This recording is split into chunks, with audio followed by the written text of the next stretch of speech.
Hello, everyone! Welcome to another episode of Critical Critique. We're back again. Day early again. Day early. I'm shipped off to the island once again. Off to his island, yeah. His Not making my payments. Island. Not making your payments. Oh no. No. After all that investment that I did in Naretsu. I mean, Naretsu, so, you know, last week I said I put 5,000 euros in the investment. In the line did go up, Naretsu. Uh-oh. But the line went down. Oh no! No! I won like... You got rug pulled! You got crypto rug pulled on your crypto! Yeah, on my traditional bank. So Naretsu in the wrong... Yeah, you saw the line going up, and then all of a sudden, it's literally the... It went all the way up to 5,100 euros, and no, suddenly it went down to 5,070 You're euros. probably not... What is it? There's a very old meme back when crypto was starting to become a thing. I can't remember what it was called, but it was with Wojaks, right? And it was the wagey Wojak is trying to invest in crypto, and you have the guy on the phone who's like, dump it, pump it, dump it. Every time he invests in it, and it goes up and down and up and down, and then the Wojak shoots himself, and the guy's like, reverse time and do it again, stabilize, stabilize him to keep him on the up and down. I remember something like the Winkle, the name, something like that. Yeah, it was some Wojak thing. It was great. That's what this reminds me of. But that tends to happen though, right? Because I mean, down here we have KiwiSaver, right, which is like a investment fund that all part of my wages goes into, well, part of my pay goes into that, right? Is it a real retirement system, or is it just a? Kind of. Yeah, it's mostly for retirement or for first time buying. I can't access it until I'm 60. I can't access it until I'm 60. But it's basically you put, and if you put 1,000 in a year, you get 1,000 you get 500 from the government if you put in 1,000 a year. So I've just been doing that. And it goes up and down as well. It really does depend on the thing. But with that, I'm able to dictate where some of it goes. So if I wanted to put some of it on a more riskier investment plan, I'm able to do that. Because I have it on conservative right now, which just means it's mostly normal investing stuff. But if I wanted to give them more freedom to put it into some risky shit, then I can tell them, hey, put $1,000 into risky shit and let's see what happens. So number two, I am technically doing the maximum risk style of investment. Well, that'll be why you're going up and down. Well, the reason is the thing is, Naretsu, that in this case, I'm not sure your case, of course, but in this thing, is the risk is just how much is in obligations, state loans instead of shares. Yeah. So I went. It's probably. So I went all in on shares because right now it will go up and down. It's I joke, but it went 0.06% down. That's still line go down though. There's a line going down still. But anyway, in 30 years or so, that it will be higher anyway. So if it is in stock or an obligation, it works out in the end. It will work out. So maybe you could look also into that, but I should probably do that too. Because if it's I've been considering it. Yeah, and not financial advice, I guess. Yeah, no, you're not a financial YouTube channel. We're just shit posters talking about shit posty things. Okay, guys, don't take us seriously. It's just that obligations is super duper safe. State loans that kind of thing. They will pay. Yeah, but I'd have to go into the website for it. But I think that most of my stuff is in actually money. I remember it was money and gold and stuff, plus safe New Zealand shares, kind of like what you're talking about. Yeah, I think it's just state obligation things, and Yeah, those will get paid no matter what. But from what I understand, at least, right, is that if you're going to invest for the long term, you're not worse off if you put it all into shares and stock and whatnot. I mean, you might be worse off for in 5 years, but will be better off in 10 years. Yeah, and people got to learn about, long-term investment versus short-term gain. Too many people are short-sighted these days. Yeah, but Definitely. people are desperate because they live in poverty. Well, no, it's not even. It's not even like that. I mean, just in general. Like you see a lot of not even just fucking like people in poverty, but the people that are actually well off are not thinking about long-term gain when they factor in stuff. So it's but I'm personally more inclined for the put me on that long-term train, the long-term choo-choo train, choo-chooing along, doing the choo-choos. Yeah, and to say it one last time, if you're going to put it on the very long term, putting it all on the market is probably safe. Well, go contact your local financial advisor before making any decisions about where you're going to put your money. Probably a good idea. Probably. Yeah, and in the meantime, I'm living the in the poor meantime, life. have you been? Yeah, what have you been up to? You been touching the grass? I've been maybe? touching the grass. Oh, I forgot completely about the grass. grass. That's why I said it. I was like, we are going to touch grass. Yeah, we have a we're upgrading the stream. There we go. Look at that. Yay. Look at that. We are now in the touching the grass segment of the show, where Ellie and I are going to talk about touching grass. The nature sound, the birds. Yeah. Gentle wind. Touching grass. So go on, tell us how you've been touching the groose. So I did investment, 5,000 there, 5,000 into the mortgage. It's all fine and dandy, but my wages got cut in half. It's for a month. Oof!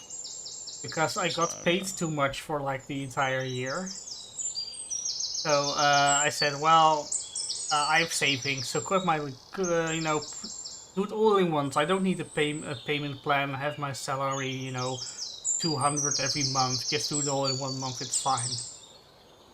But this is also the month that I did the big spending or big investing or whatever.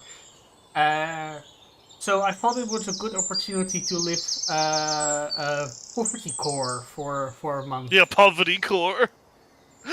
The celebrity. I'm living like a poor. Yeah, you dressed up like a homeless person. Yeah, for a month. And went out on the street, pure poverty core homeless. Yeah. So, but no, I am, not say trying. I guess. No, I'm not 60. I'm not that old. No, I would say I can't access it till I'm 60. But anyway, continue talking about it. No. So, I have Steam. I have too many games on Steam. I buy some games and I don't play them at all. I have bought. Oh yeah, Steam sales actually happening right now too. That's enough.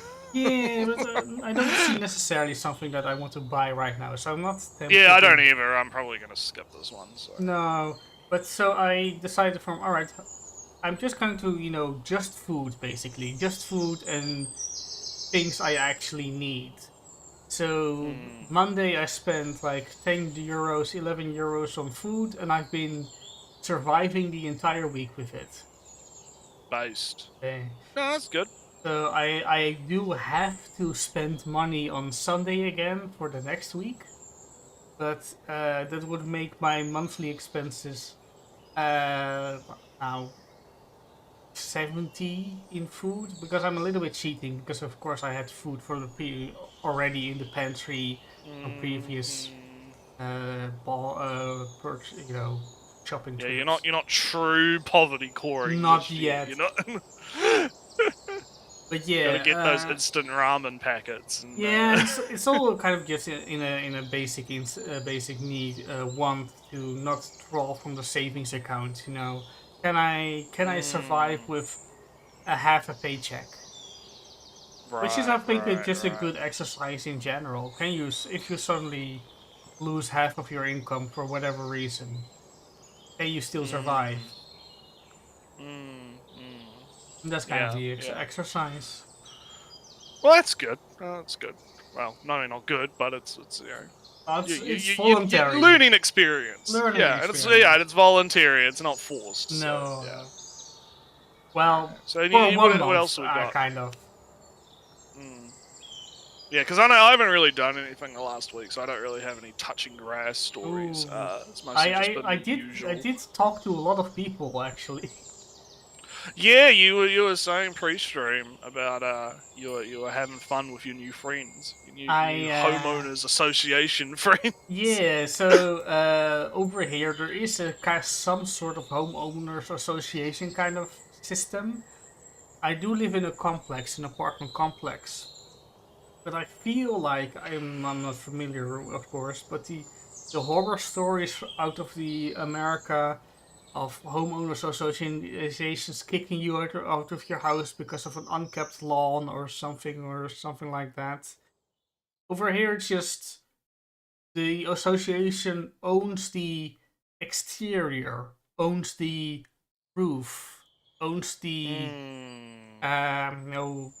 if it's an apartment complex, the front door, that kind of stuff.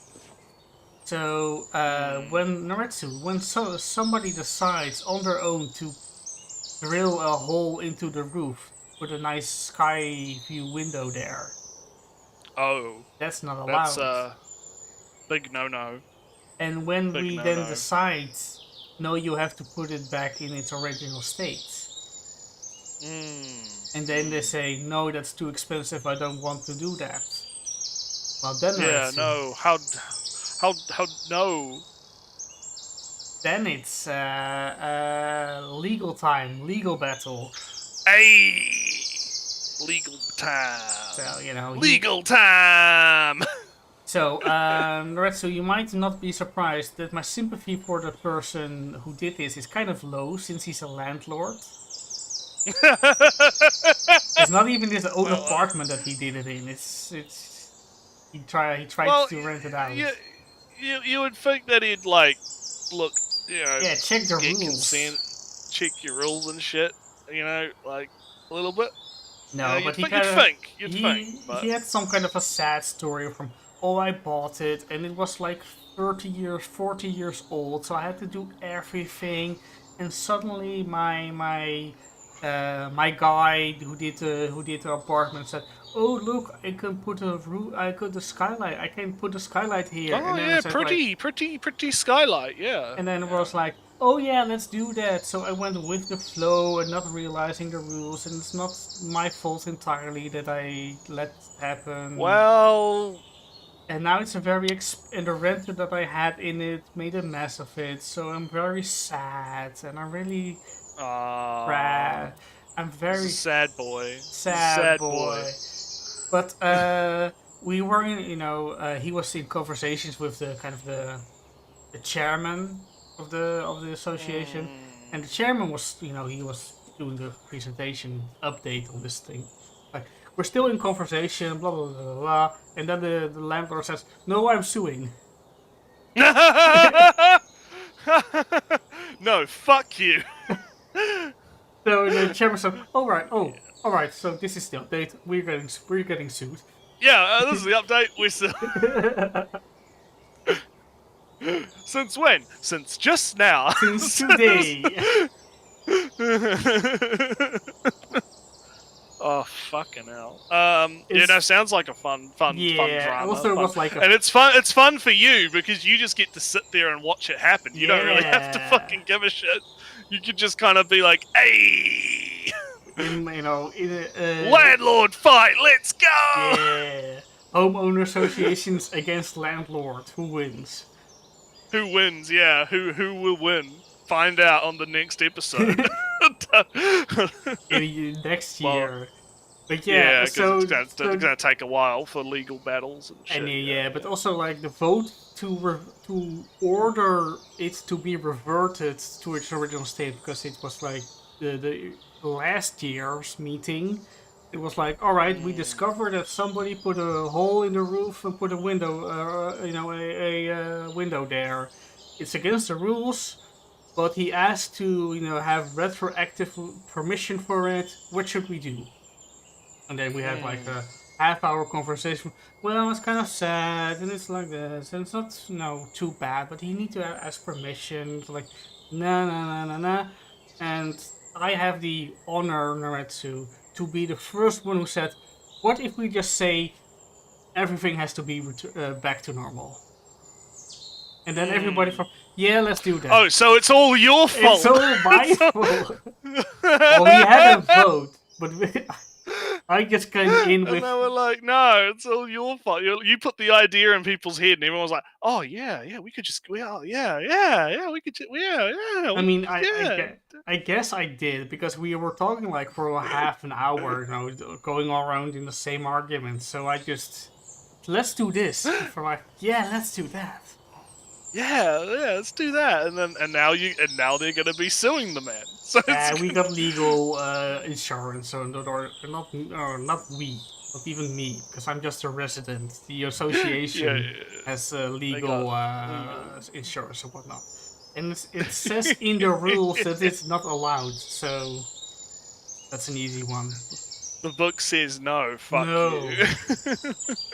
But also, so that sounds like fun. That sounds like fun. Yeah, but this was like the shortest bit of it, because there also like a fire the day before yesterday. Oh, lovely. There is like crime going on. There's crime. I guess you're gonna have to up your security on the old House Reno. You're gonna have to, buy not in my section, because you. So the apartment complex is like divided in 6 houses each. 1 staircase, 6 houses. 1 door. Behind the door is 6 houses with almost 3 floors staircase. And there are like 5 of these 6 house sections. So my section is completely fine. Next, it's just it's the other sections that are completely criminals. Is the landlord with the hole in the roof.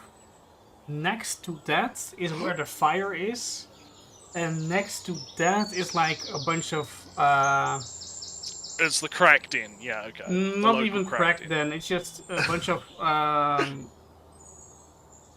it's like Eastern Europe worker visa immigrants all crammed together in the 2 small apartments and kind of exploited. They're kind of exploited, and they are more people than it's fire hazard allowed in the rules. But you have to catch them, and you have to catch the landlord, and the landlord can say, oh no, I didn't know anything about it, they invited those people themselves. Those kind of things. Also complaints that the staircase isn't clean enough and people aren't taking care of stuff, etc. My section is completely fine, but things are going on. Criminals. Oh, the big... It's a fun meeting. It went long for 3 hours longer than I thought it did.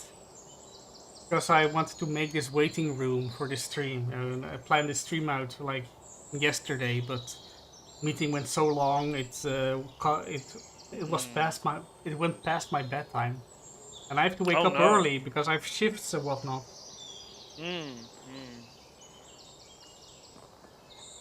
But yeah, there was a fun touching grass today. Yeah, fun touching grass stories. So anywho, DanDaDan, we all love DanDaDan. We're talking about DanDaDan, all double DanDaDan this stream, because we got a DanDaDan video, and we had the episode, so it's double the episode double review.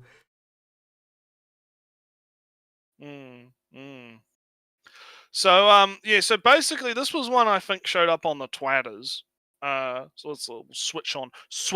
I have over switched. The video. Switch. The grass is gone. We are going. The grass is gone. Back to permanently this is so. online. So this one I recall I showed up on video on the Twatters, and mostly because it was classic AniTube style of the return of stylized anime. Yeah, so sneak peek behind the scenes stuff. If people in chat remember last week, I believe, where we covered that one anime was never the same again because of this one anime. Redo of a healer destroyed anime. A generation. Whole generation of anime. Yeah. That same channel has made a video with the title "DanDaDan just set a new standard" with the thumbnail of "Anime will never be the same." Yeah, there's a lot of DanDaDan cocksucking going on, right? And look, I'm not gonna say it's unwarranted. The show looks good. It's the best good, one. right? It's a good show. It's definitely it's the only show we're watching this season. That should tell you something, right? I'm a little indignant, I suppose, that when people first said in the beginning of the season, or when the new season came along, and people said last season was really weak, but next season though looks very strong. When I was like watching 9 shows last season, and I'm now watching 1, and unfortunately, Naretsu, people have come around and said this season is very, very weak. Except DanDaDan. Yeah, I was right. I was right to. You were right all along. Yeah, right all along. Yeah. But yeah, I've seen a lot of the DanDaDan hyping up, right? Hyping it up. Which again, like I said, it's not like it's unwarranted because we've been talking about it. It's been good. Yeah, we haven't had really much negative to say about it each week, right? But this tends to happen, right? This tends to happen. There's always kind of that one show of the season, right? That the pseudo-intellectuals will latch onto and make it their mission to, oh man, guys, look, anime has been set. No more generic isekais. We've got the DanDaDans or the this or this, right? Oh boy, the new standard, right? As you mentioned with the other video, which we may or may not get to at some point. Yeah. It seems to be a common thing. So I'm interested to see if this video is going to be like that or if he's going to talk about something else. Because basing just off the book cover, right, the title, right, it's the return of stylized anime. What does he mean by that? Because every decade has its own kind of style. I mean, the moe eyes of I would argue anime is like always stylized because it's anime. I suppose because what does stylized mean in this context, right? Because I feel, this is pre watching and kind of guessing in, I guess. Yeah, I haven't watched the video either, so I don't know. But yeah. So I think there's an argument coming that anime has become more samey in a sense. Maybe. I mean, I guess because if you kind of feel out that the special effects in Attack on Titan and the special effects in Fate's Stay Nights, Ufotable kind of deal. And but that kind of comes down to studio more than and also like somewhat like DanDaDan replicating like the manga style as well. So it's kind of like, but my argument is more like a generalized like anime as a medium is stylized regardless, no matter what the style actually is. Like you can get into the nitty gritty of like the Ufotable style is different from the Mappa Minds, the Mappa Child Mind style, right? Like you can get into like the nitty gritty of the moe style versus the shonen style versus this.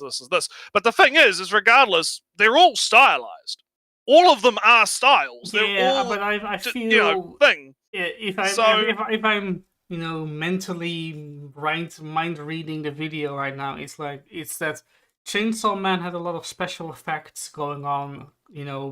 Just below the surface. It was going for a more gritty, realistic kind of and it had some special effects going on, and a bunch of shows do that. Oshinoko has a bunch of fancy special effects also.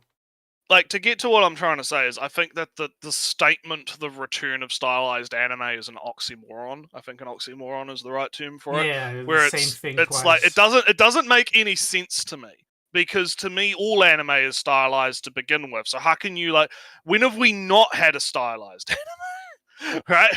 Like a non-stylized anime, I guess you could argue a non-stylized anime would be something like maybe Flowers of Evil, that's like rotoscoped and based off reality or whatever. But even then, that's still a style, right? So yeah, I guess we'll just get into it and we'll see what this man has to say. I'm interested I have a to hear feeling the where argument. may go, but let's actually watch the video. All right, let's get right. Oh, actually, wait. Before I forget, Ooh. here you go, Samu, because I actually need a drink. 1, 2, 3. There you go. Nice conditioning. Oh, Shaft has definitely its own style. Oh yeah, Shaft, yeah. I remember that used to be a meme for a while. The whole, like, the Shaft head tilt. I mean, it was a thing, so it's not. It was a thing. It's not unfair to point out. But anywho, let's get right into it. Animation is a medium that has no theoretical bounds. Any story in any setting with any characters can be told. If you want to do a retelling of Hamlet, except every character is an animal, with lions being the primary focus, that's possible. Or maybe you want to retell Robin Hood, except everyone's an animal. Or maybe you want to do a buddy cop film, except one of the characters is a criminal, and they're also animals. Wait, I'm missing a trend here. The point is, theoretically, you can be incredibly creative with the types of stories you want to tell, and we're seeing that in animation constantly. But that creativity is not just expressed in the story, but also the present. Pause real quick. Your Name was kind of criticized for all the flashy effects, somewhat, in circles, in some circles, right? And in some circles, and that's kind of what I mean. That the flashy, I mean, Your Name has their specific director whose style it is to be very flashy. Yeah, I can't remember who it was, but wasn't it it was the Gundam guy. Yeah. He did an interview, and he was like, I can't remember if it was Your Name or if it was one of the same director's other movies. But this kind of shows you, like, how fun the Japanese, like, industry people are, because obviously, like, a lot of them are all talking to each other and stuff. But I'd have to go track it down, because he did an interview and he was basically shitting on he was like, it's hollow emotion and the flashy visuals are bad or whatever and stuff. And then he shits on it for the whole interview, and then it gets to the very end and the interviewer's like, all right, that was okay, all right. And then the guy's like, yeah, and I think everyone should go see it. Or something like that. I can't remember exactly what it was. It's just that, like, because anytime, like, Your Name or whatever, like, comes up, that me vaguely remembering this interview that may or may not exist just comes into my mind. Like Hideki Anno's anime otakus are trash or whatever, was it? Yeah, I'm doing it myself, but it's I know that interview happened because I remember hearing people talk about it. Hideki Anno is Ava. I think it was Tomino. Oh yeah, Tomino is the Gundam guy. He's the creator. Yeah, I think it was him, and I think it was like an interview. But I just don't remember if it was for Your Name or if it was for, like, one of the ones that came after it. I think it's like Shinkame is the guy that is made Your Name. He also made like 5 centimeters per second, which is also super duper flashy. There was like a new one that came out, which was like a door, or something about a door. Wasn't that the Weather Child? It's a new one. I can't remember. I don't know. I don't keep up with all this stuff. But anywho, let's because right now this guy hasn't really said anything. Oh yeah, I rudely interrupted with my own to say something that I thought. Well, because he's just saying, like, platitudes right now. Like this is not, like, groundbreaking shit. He's just like he's establishing that animation, you can do all kinds of things in animation, and it's like, yeah, okay, all right.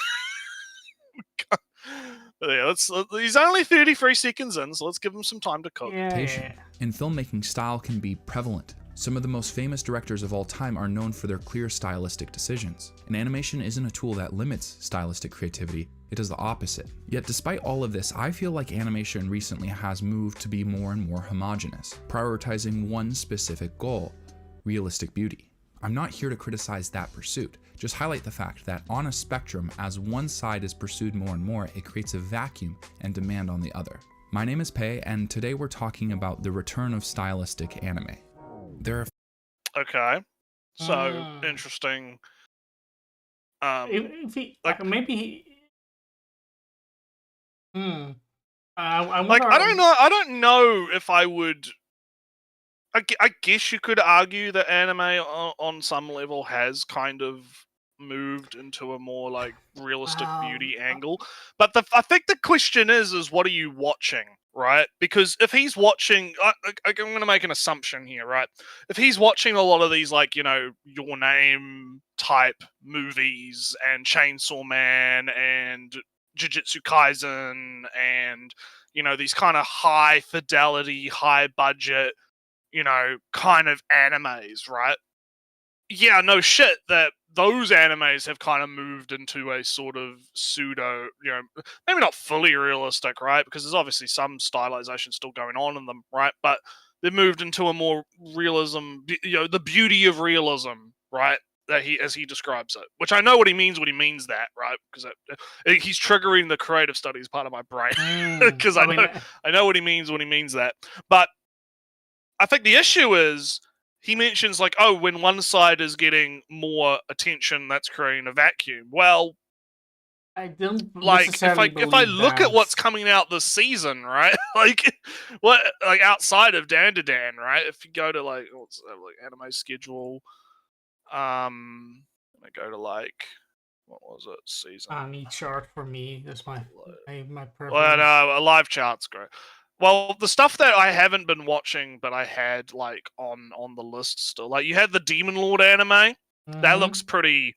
That looks pretty normal anime style, right? I've become a villainess who goes down in history. That looks pretty. I've seen some the magical girl of Dragon Ball, and that looks has its own style, like kind of. Yeah. Shiny. You got that magical girl show. You know, you got the magical girl show. You got 2.5D seduction. Right, so you got that art you got that one show that's like about the mechanical arms that I haven't been watching, but I've actually heard some good things and I've seen some clips from that, and that does actually look quite good. But I would say all of those aren't really going for like the hyper realism angle, right? Like the hyper, you know, maybe not hyper realism, that's the wrong term, but you know the they don't look like Your Name is what I'm getting at, right? Like they don't have that style that he's describing, right? So I think that this comes down to what blinders do you have on based on what you're choosing to watch, right? Because if I was watching, you know, all of these like isekais and, you know, other shows, right, random shows of the season, hell, the bloody my wife turned into a lolly show or whatever, right? Like all of that, I wouldn't be saying, oh man, anime's gotten so homogenized. It's so realistic. It's so, oh man, it's becoming, you know, blah, blah, blah, blah, blah. I'd be like, oh man, no, look at all these cutesy anime styles. They all look the same. I do feel, so I went a little bit of inside my head, in my mind's eye, looking at the anime. And I feel there is more an upward emphasis to capture realistic body proportions or shapes. You know, legs are no longer just sticks; they have muscles and whatnot. Not sticks, yeah. Yeah, just, you know, two lines with color filled in with a pinkish color and whatnot. I do feel that there's more emphasis on their calves and whatever English term. But I guess my thing is like it depends on what you're watching, right? Like I don't think that there's this. I don't like how he presents it as like a zero-sum game, right? Where it's like a scale, and the more is on one side of the scale, that tips up the other side of the scale, right? I'm not a fan of that, and I don't actually think that's what's happening. I do think that there has been a shift in general style. Actually, God, I have to go find the tweet, but I saw an interesting tweet. Oh, sorry, I'll let you go. Yeah. But I don't think I don't see anything else than just a stylistic shift that goes on forever and ever. It's a constant evolution.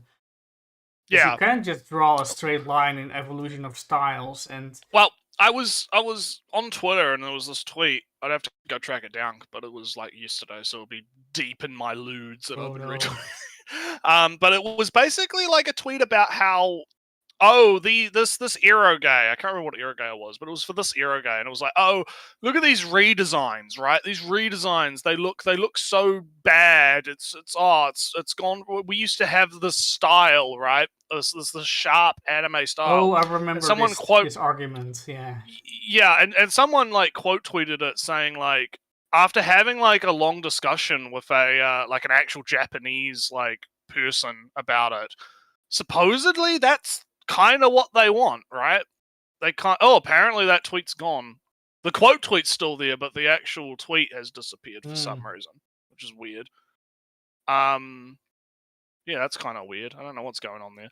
But supposedly, after speaking with this Japanese guy about various eroge topics for a month, I think I have the answer. The majority of modern JP otaku hate the old look of anime. They much prefer the post-2010 clean looks.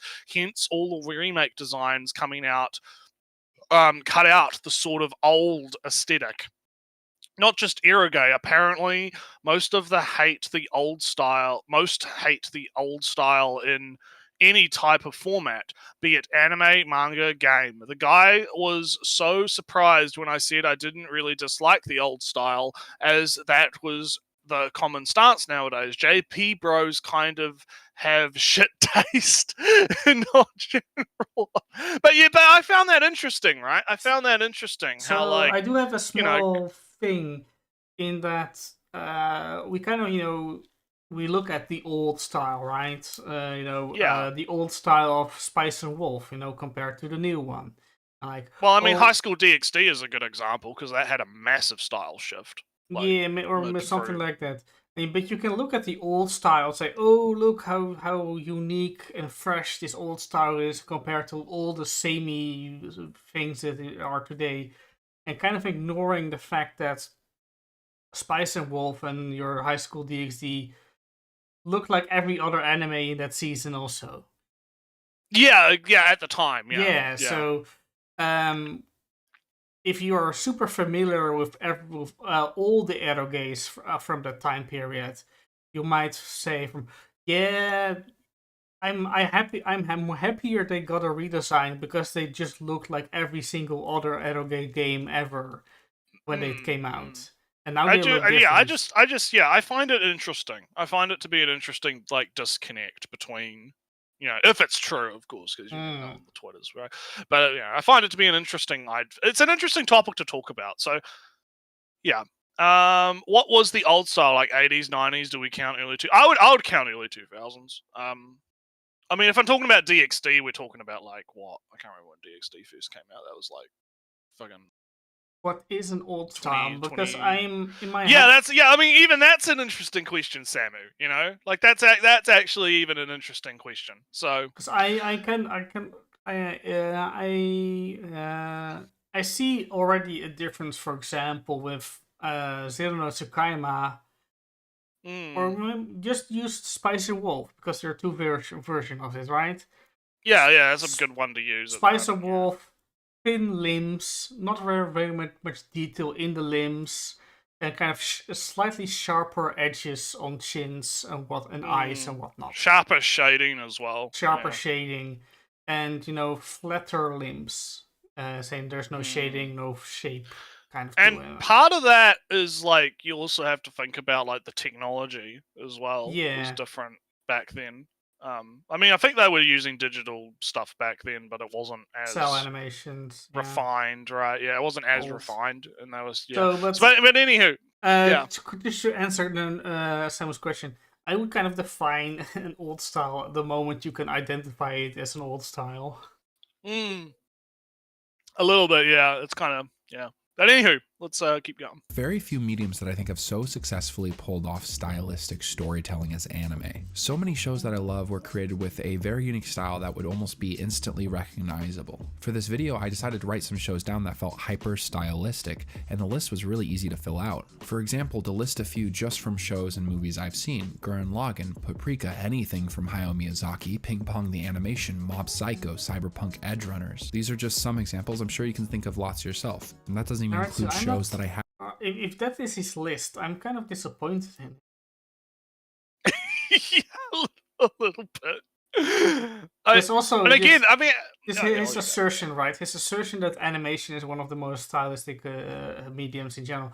I just immediately thought of like painting, photography, comics. I can smell the fart sniffing, right? Is the problem, right? I can smell like he's doing this pretentious fucking shit. He's like, even like, you know, pottery. The anime is so it's so highbrow. I can smell the stylization in that fart, Ellie. I can smell. What isn't stylistic about paintings? What isn't stylistic about comics? What isn't stylistic about Well, poetry? here's the thing, right? And like, okay, here's another thing, right? Like, because he obviously brought up all of the examples that I think like everyone can come up with, right? Mob Psychos, Edgerunners, Ping Pong. What's not stylistic about Shield Hero? To just toss a random anime out on the fucking like street, right? Like, what Shield Hero? If I look at Shield Hero, I instantly know it's Shield Hero, right? So that falls under the criteria, right?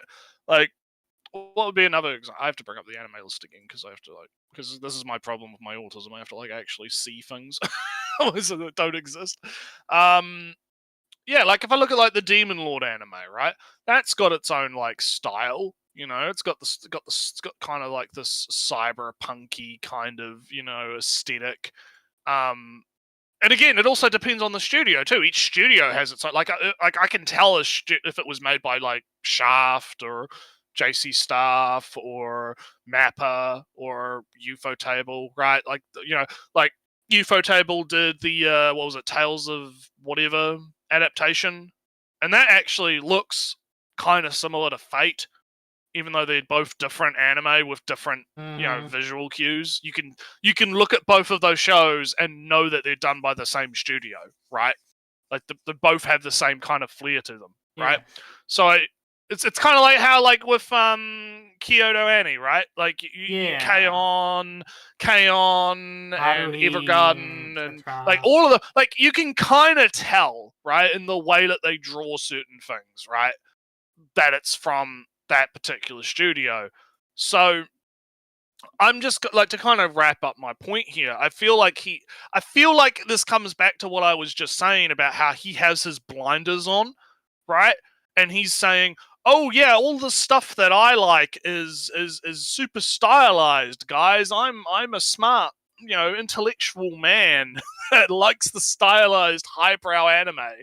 And he's completely ignoring all of the stuff that's considered lesser, right, over there in the corner, right? The dark. We don't talk about the isekai corner, Ellie. we don't talk about those animes. They're not stylized enough, right? Yeah. So I'm just kind of thinking of Shinsekai Yori, right? The kind of the semi-post-apocalypse that has very, very flat colors, very, very flat. That's a stylistic choice. Then just something like the Dakashi Kashi and Call of the Night with Kash no Ta. You can tell that those characters have the same creator, the same artist behind them. Those are pretty stylish characters. But I kind of to take a shortcut, I kind of feel his definition of stylist. If you can recognize it outside of it, it falls kind of outside of its time periods.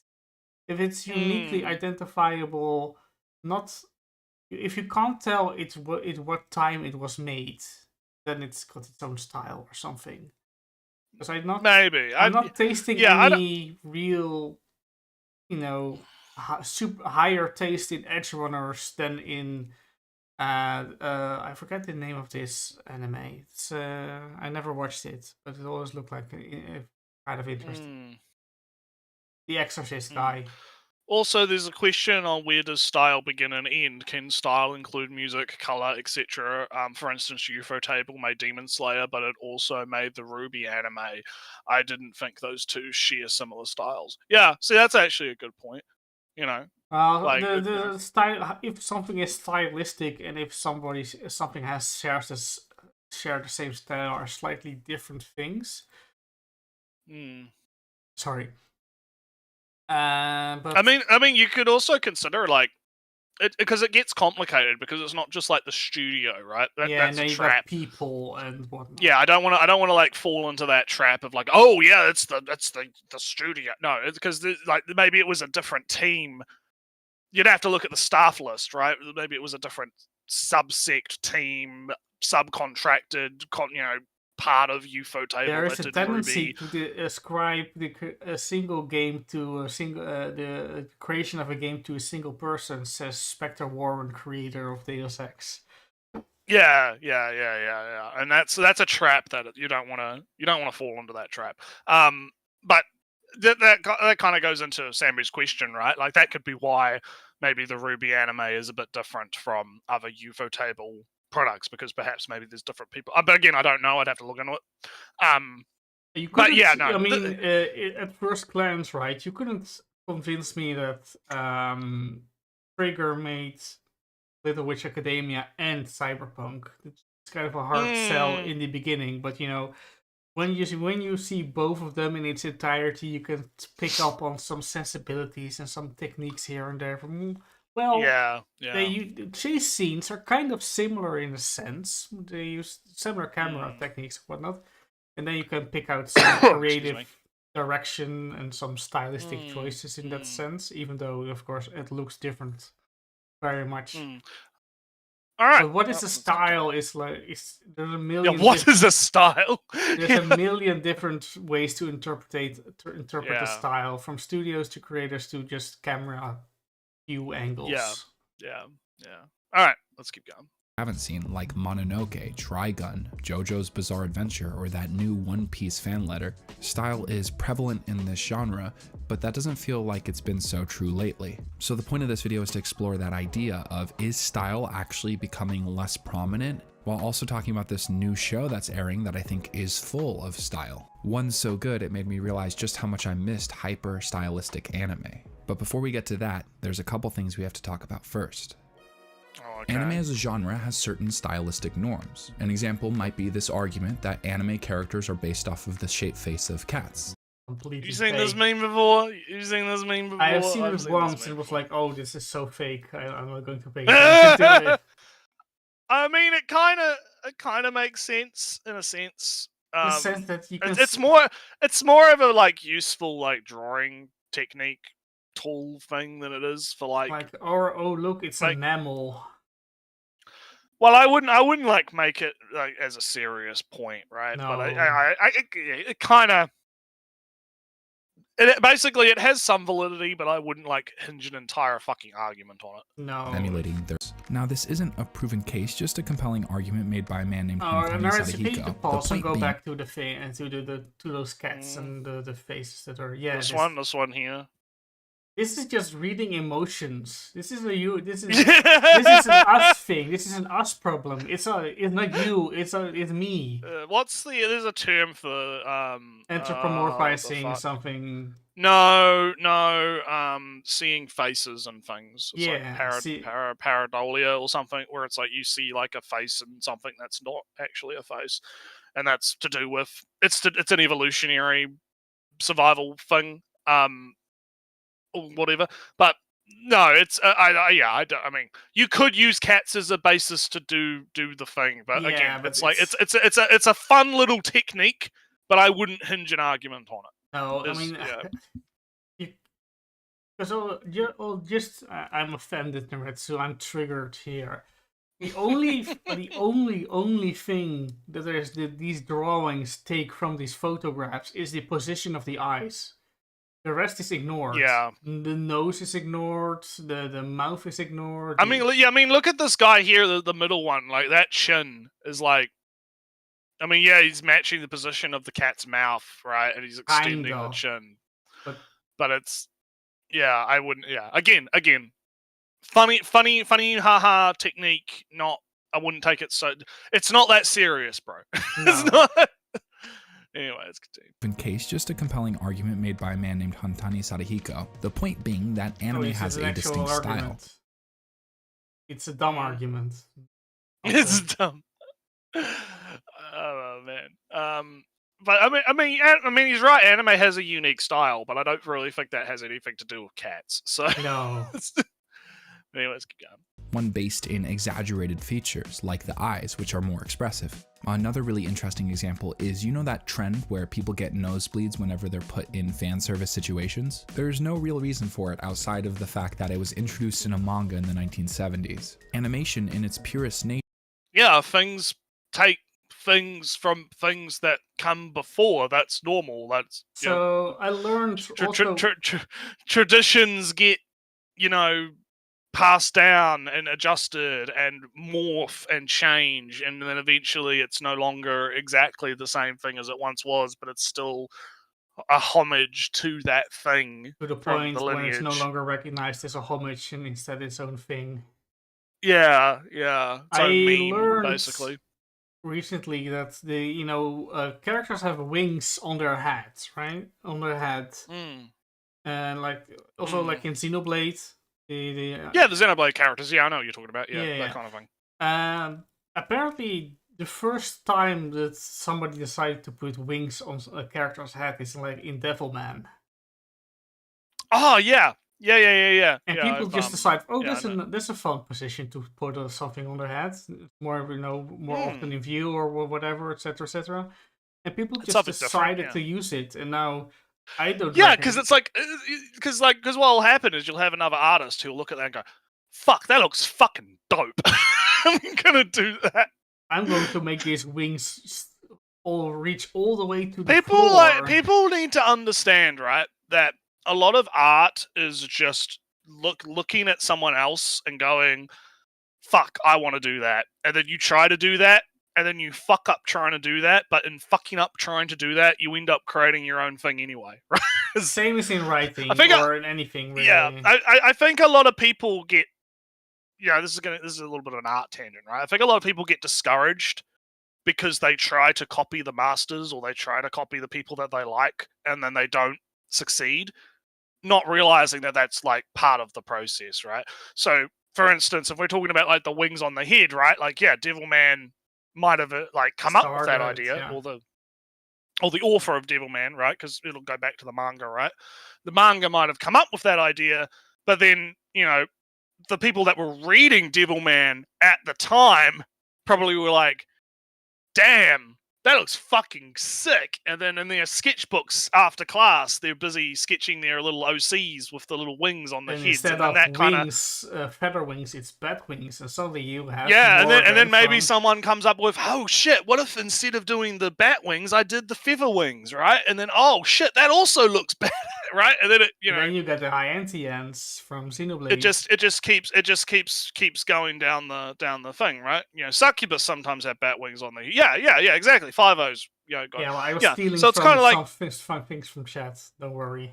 So basically, what I'm getting at here is like, this isn't like a new, a revolutionary new concept, right? This is just a thing that is a natural part of the creative process, right? Is what he's describing right now. Like, it's literally just, hey, someone likes the idea of nosebleed, probably because they think it's funny. Right, the whole I saw a boobie and my nose exploded for some reason. Right, I need to I need to show a reaction to this. How do I need to show a reaction to this, and there's no scientific basis behind it. Right, it's just because the idea probably was the blood is rushing to their head because they are blushing or whatever. Right, and then because the blood is rushing to the head, it rushes into the nose and then it bursts a blood vessel in the nose. Right, that's probably the logic. But the logic doesn't really matter. What matters is this is a funny reaction to the situation, I'm going to use it. And then once one of them uses it, all of them start using it, you know. Because they think, you know, oh yeah, that works. That works as an emotion for this particular scene, right? And there's nothing wrong with that, right? There's nothing wrong with that, and it's not like a revolutionary thing. But I don't like how this guy is like describing it as if it's like, oh man, it's this big deep dark lore of anime that it came from something in the 70s or something.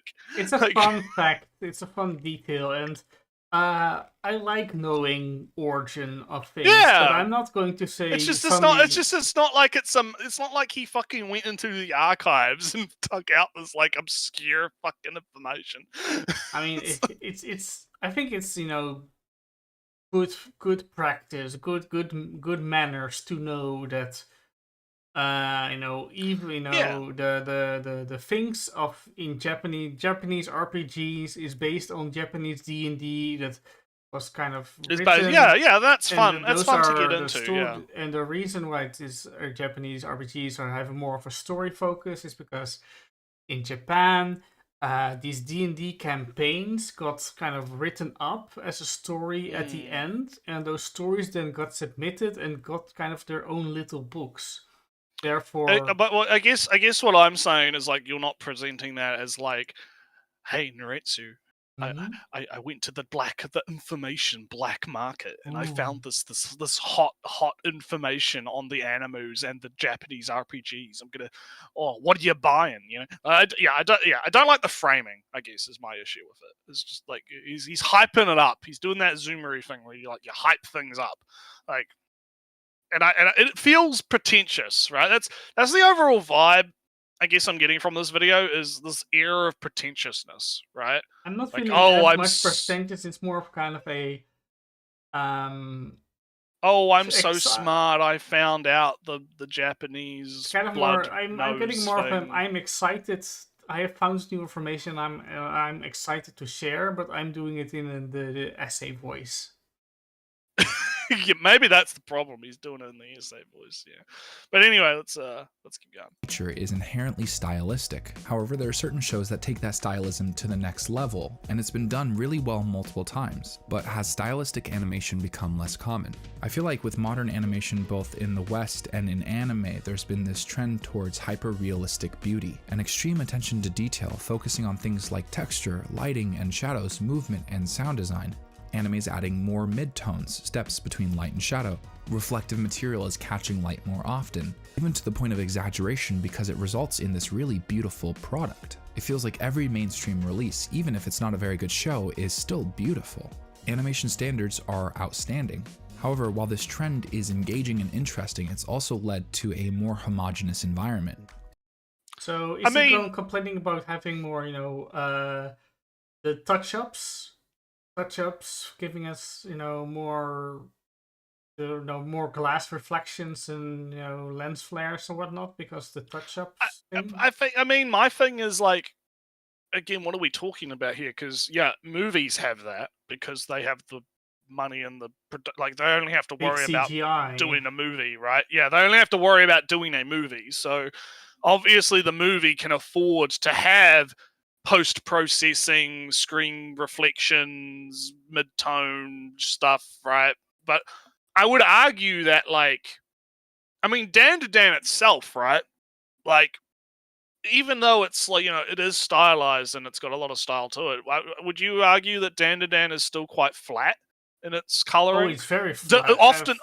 Often deliberately too, as part of the style, right? Like, it's not doing that, and I would argue most anime is not doing what he's describing. Because I feel like he's conflating stuff like your name and I think he's showing the Jujutsu Kaisen movie specifically. I would like to see him show the actual show of Jujutsu Kaisen, and because that would be an interesting thing to compare and contrast, right? Is this the movie aiming to rip off something maybe not rip off is a harsh term, but copy something like Your Name, right, in terms of stylistic hyper-realism, versus the show, which might actually be more flat in its coloration, right? I think that would be an interesting kind of thing to compare and contrast. But he doesn't seem to be really doing that here, which... He's not really clarifying which... Maybe we should let him play. Which shows are look the same? Is this a show that looks the same? Yeah, does Too Many Losing Heroines look the same as Your Name, right? That looks the same as this other show. Yeah, I think he has an argument, but it's too disjointed, right? It's too... He hasn't like pushed the threads together in the stitching, right? He hasn't made it cohesive yet, and I think that's a problem considering we're 3 minutes into a 10-minute video. He hasn't... A bit of a problem. Way through and... Yeah, and but anywho, let's keep going. A lot of beautiful shows are starting to feel like one another. While I believe it to be a thing in anime, I think it's even more exaggerated with a production studio like Pixar. A film that represents this to me a lot is Inside Out. I remember seeing it in 2015 in theaters and being blown away by the quality of animation. It was really beautiful, and more than anything, it was doing things with CGI that I didn't think were possible. The two most obvious being the way they played with light and texture. Pixar's first film was Toy Story, and the reason they chose to tell that story in particular was because it lended itself to their capabilities with computer graphics. Everything they rendered looked like plastic, so they chose to tell a story about toys that were made of plastic. Limitations, art, etc. Yeah, which is, I mean, we literally just talked about that a little bit ago, where it was like back in... one of the reasons the anime style was the way that it was due to those limitations and technology, and we had to draw the cells and that kind of thing, right? Yeah. So, yeah. Whereas if we look out, Joy's character design is actually the opposite. Look at the textures they use. Looks shiny. Fuzzy. Look, she's fluffy, simulated fluff. Ooh. And it's like, okay, yeah, and like I'm not like being dismissive here, right? I don't want to be dismissive of this, right? But it's like, yeah, technology has advanced since when the fuck did Toy Story come out? It was like 1996, was it, or something like that? It was like, I can't remember. It was like, yeah, technology and computing has advanced, 3D modeling has advanced, texturing has advanced. We have, I mean, you just look at video games, right? We have all this fancy shit in video games, for better or worse, right? Mm-hmm. But the thing is like, has that actually led to the style of Pixar being better or worse? Debatable, maybe. I don't know. I haven't watched like Pixar's are. I haven't watched a Pixar movie in fucking decades, so I wouldn't fucking know. Yeah, I mean, regardless, Pixar movies are kind of too much oriented to children for me. Anime still has like a it's still aired at midnight, so it's all fine. It airs at adult time, so it's for adults, damn it. I swear. Oh man, but anyway, let's continue. Her hair looks feathery, her skin is almost fuzzy, her eyes are exaggerated and beautiful, an incredibly ambitious choice in design, because historically these things have been really hard to do in CG. It feels like the main priority Pixar has carried for a long time is pushing the limits when it comes to computer graphics. Another really cool example of this is the way they used lighting in this scene that I didn't even remember. The light from the hall is the primary light source. Watch how the shadows are cast on the main character as her father gets up. Oh my god, lighting! They also could just fake it, Just, oh, suddenly the light source, I'm going to obscure the light source that is not. I was actually reading, there's a famous book, I can't remember what it's called, but there's a book that I was reading, I haven't finished it, but it was part of my training art for my art stuff. I was reading about this. That actually talked about a lot of this stuff about like, you have like source lighting and like reflected light, right?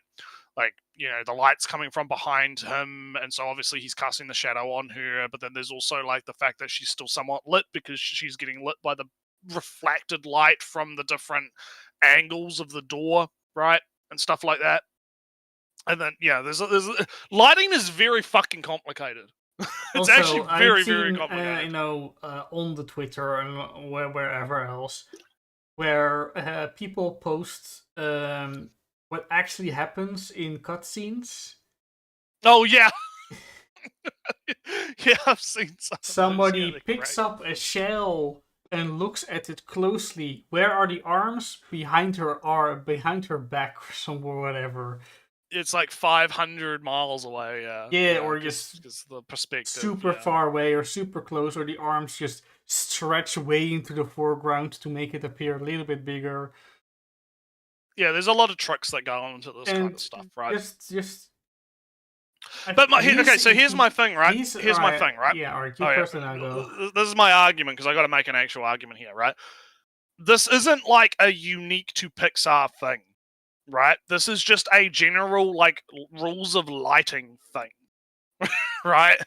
This isn't like, because, like, if we're going to talk about, like, okay, what is, like, the Pixar style, right? Mm-hmm. I don't, like, yes, this is impressive lighting simulation, right? Obviously, right? It is impressive lighting simulation technology to be able to simulate the guy standing up and the shadow being cast by him standing up and whatever else he's about to talk about, right? As he's gassing this up, right? Yeah, it's all really impressive. But if someone else was given the exact same rendering engine, they could probably make the same effect. Hell, you could probably make the same effect in Unreal Engine 5. Right? Yeah. Like, it's not a unique technique to Pixar. So I don't know why you would focus necessarily on that as the stylistic thing. And what I am feeling here is that he's kind of praising the fact that that light in the hallway and that father is casting a shadow by standing in the way of that light. That doesn't necessarily have to be the case. There can be a light just off screen. Yeah. And there could be a enlarged head of the father, comically enlarged head of the father just moved back and forth. And the father is also there. A second father is in that scene just off screen. And his head is stretched out, his neck stretched out, and his head inflated. Absolutely terrifying abomination, yeah. And to move in front of a different light, which isn't a light that is in the hallway, but another light to get this effect. Right. So there's a lot of assumptions here. That's my thing. Yeah, and that's the problem. That's the problem, right? Is like, you know, on one hand, it could be as simple as just that's the rendering engine they're using, and that makes it, you know, you can replicate that easy. Or maybe it's like what you're saying, where it is a stylistic thing where they've had to do a million different fucking things to get this shot to work, just off screen. There's but we don't know, right? But we don't know what the situation is, right? And that's part of the problem, and that's why I don't know why he's bringing it up. Is my problem, right? Like, technology has come so far, but we don't know. Maybe this is the most clunkiest way they did it. It's literally held together with duct tape and super glue or some knows? Shit. Yeah. Who knows? And who cares? You know, like, I'm always a proponent of, you know, as long, you know, the sausage tastes good. Doesn't matter how well it's made, right? You know, as long as it works, and it works, obviously. There's a way the GDC talks of games is kind of where you want to be if you're going to talk about style and, you know, technology, I guess, in this case, especially in terms of 3D stuff. Yeah, then you want to go to those GDC talks, to those interviews over there, from how does this system work, how did it completely fail, and how did we fix it. Yeah, because just looking at the gameplay, you might not know how they did it, how it's fixed, how it's all together by this one rock in this one place or whatever. All right, let's continue. And closes the door. The reason it's so realistic is because of the engine they're using. And this movie is chock full. Oh, see, look, it's so realistic because of the engine they're using. So it's not, at least that's his assumption, right? He's leaning into that. Which, again, if it's just the engine, then if, you know, with enough fucking fuckery, I could recreate that in Unreal Engine 5 or whatever. I know they're not using Unreal Engine, but you get what I mean, right? You know, that's not where I think the style comes from, is what I'm saying, right? It's the application of how you use these different technologies, not the technologies themselves, right? And I think he's falling into that trap a little bit. He does indeed kind of.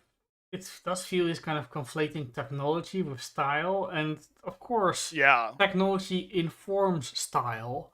But it influences and informs style, but again, it comes down to how that technology is utilized. Like, I mean, using anime is a much better example, right? Because if you compare like the CGI used in, I don't know, what would be an example of like Berserk, right? Girl's Friend Cry. Yeah, exactly. Yeah, no, let's use that, right? Like, you look at Berserk 2016, right? Mm-hmm. And you look at the way that they implemented CGI in that, obviously terrible, right? Yeah. And then you look at something like Girls Band Cry, right? Which is entirely CG, and it looks great. It's expressive, it's emotive, it's got, nice, flair to it. Girls Band Cry has its own style, its own unique feel, its own stuff, and that's entirely due to how they leveraged the CGI to create the show, right? And something like just to dwell on CGI a little bit longer, Hoseki no Kuni was kind of chosen to be CGI because all of the characters had the same body and weren't very expressive in that, so it lent itself kind of and they were able to do a lot of fun stuff with the like crystal effects with the light. I remember like they put out like a thing where they showed like the rendering process where they show like, okay, here's what like the model looks like, and then we apply this. Hideous for 95% of the way through, and suddenly and then they apply the different filters and stuff to them and make them look good. So again, it all comes like, it's not bad craftsman blames their tools, right? Right? Bad craftsman blames their tools. The tool is not the thing that creates the art. It's, unless it's AI, I guess, but that's like a whole different fucking discussion, right? It's like a whole new fucking thing. But it's not the tool that creates the art, it's the artist, right? And how the artist leverages the tool. So don't fall into the trap, right? Of, they have this fancy rendering engine and that's why it looks so good. It's like, no, it looks good because they fucking, they know what they're doing in their own engine, right? Right? Yeah. But anyway, let's continue. All of these types of things in a way that's not normally done in animation. This is also happening in anime. One of my favorite movies of all time is Your Name, and it's a great example of remarkable attention to... I kind of would expect that he didn't like it because it's very flashy and After Effects-y and... I mean, I don't know. Let's let him cook. Detail. This specific way of making animation I'm going to call ultra realism, emulating things from real life in a more... See? No. I guess it depends, because there's a difference between like hyper-realism and hyper-realism and ultra-realism in art, like because those are actual art terms. I remember for like describing things, which is that's fucking me up because he's not using the terms. This is the NET. Because when I was studying art back in 2015, and we talked about like hyper-realism and whatnot, we're talking about like drawing muscle people with each individual fucking muscle being individually rendered and shaded on someone's back, right? That's when we're talking about hyper-realism or ultra-realism, right?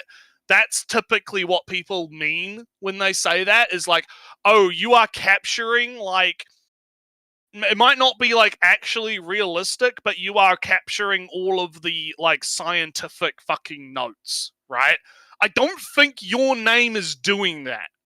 I think he kind of said that it's true for the environment, like the screw. Yeah, for the environment, I could argue yes, but even then, it is also still stylized, right? Like environments don't actually fucking look like that. So it's like if you like imagine like, because everyone has phones these days, right? Blizzard, don't you have a phone, right? Yeah. Your phone has a camera on it. Right? Mm-hmm. Have you ever noticed that if you take a picture with your camera and you just have it on like default with like all the enhancements turned on, because like, whatever camera manufacturer you have has like probably a million layers of post-processing and stuff on all your photos, right?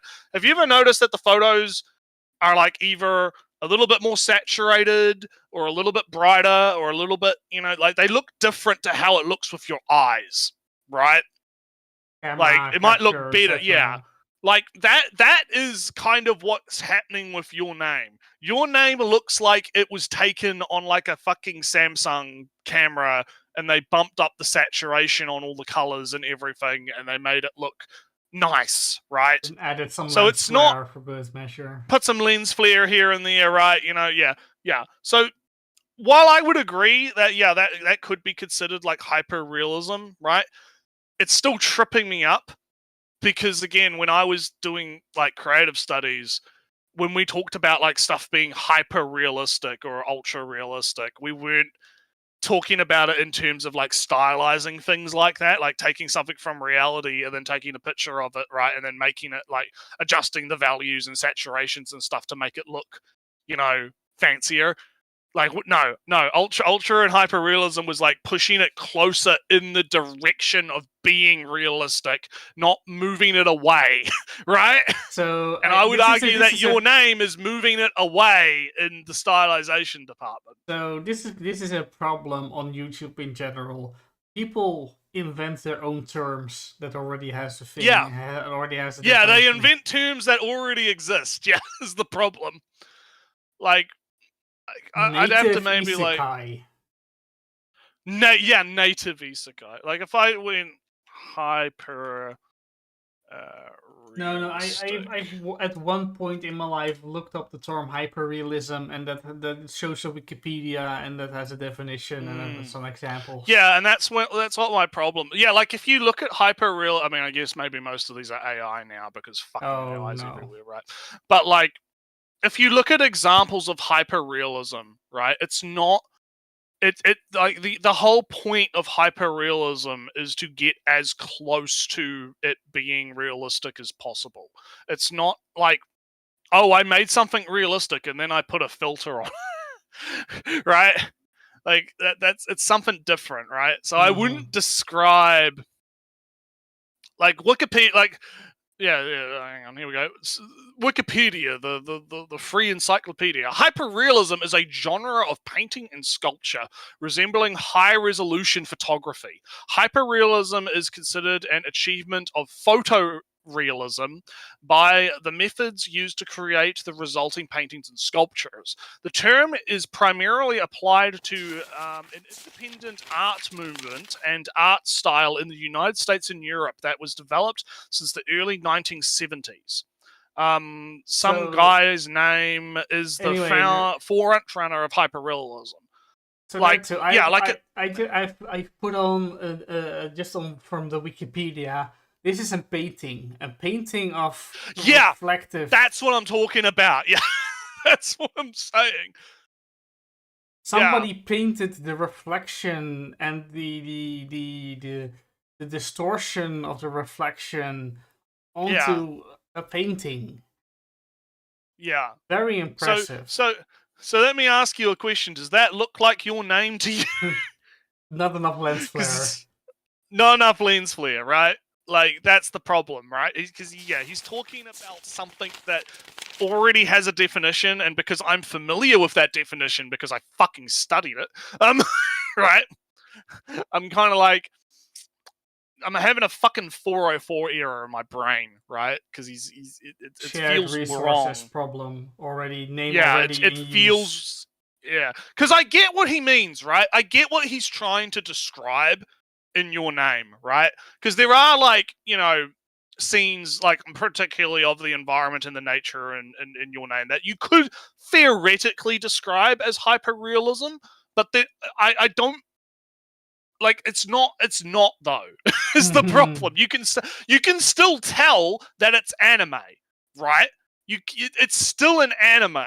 But if you looked at it and you were like, oh damn, I can't differentiate this from a photo, right? This looks like an actual fucking like real life. Someone went out into Japan with their fucking Google Pixel or whatever and took a photo, right? Like that's yeah, that's what I'm getting at. That's why I'm getting tripped up. But anyway, let's hear him talk about hyperrealism, and I'll try not to get triggered. More exaggerated way to make a beautiful image, like putting dust particles that reflect some of the light breaking through a window, or making any object that might shimmer or shine more exaggerated. I find this type of animation beautiful, but also it's becoming more common. Now, in juxtaposition to this ultra realism is one of my all-time favorite animated films, Into the Spider-Verse. It's highly stylistic, emulating comic books with hatching shadows, onomatopoeia, and an animated frame rate that's meant to be a little clunkier. This movie is not only beautiful, it's also different, stylized in a way that's not only unique but makes the story better.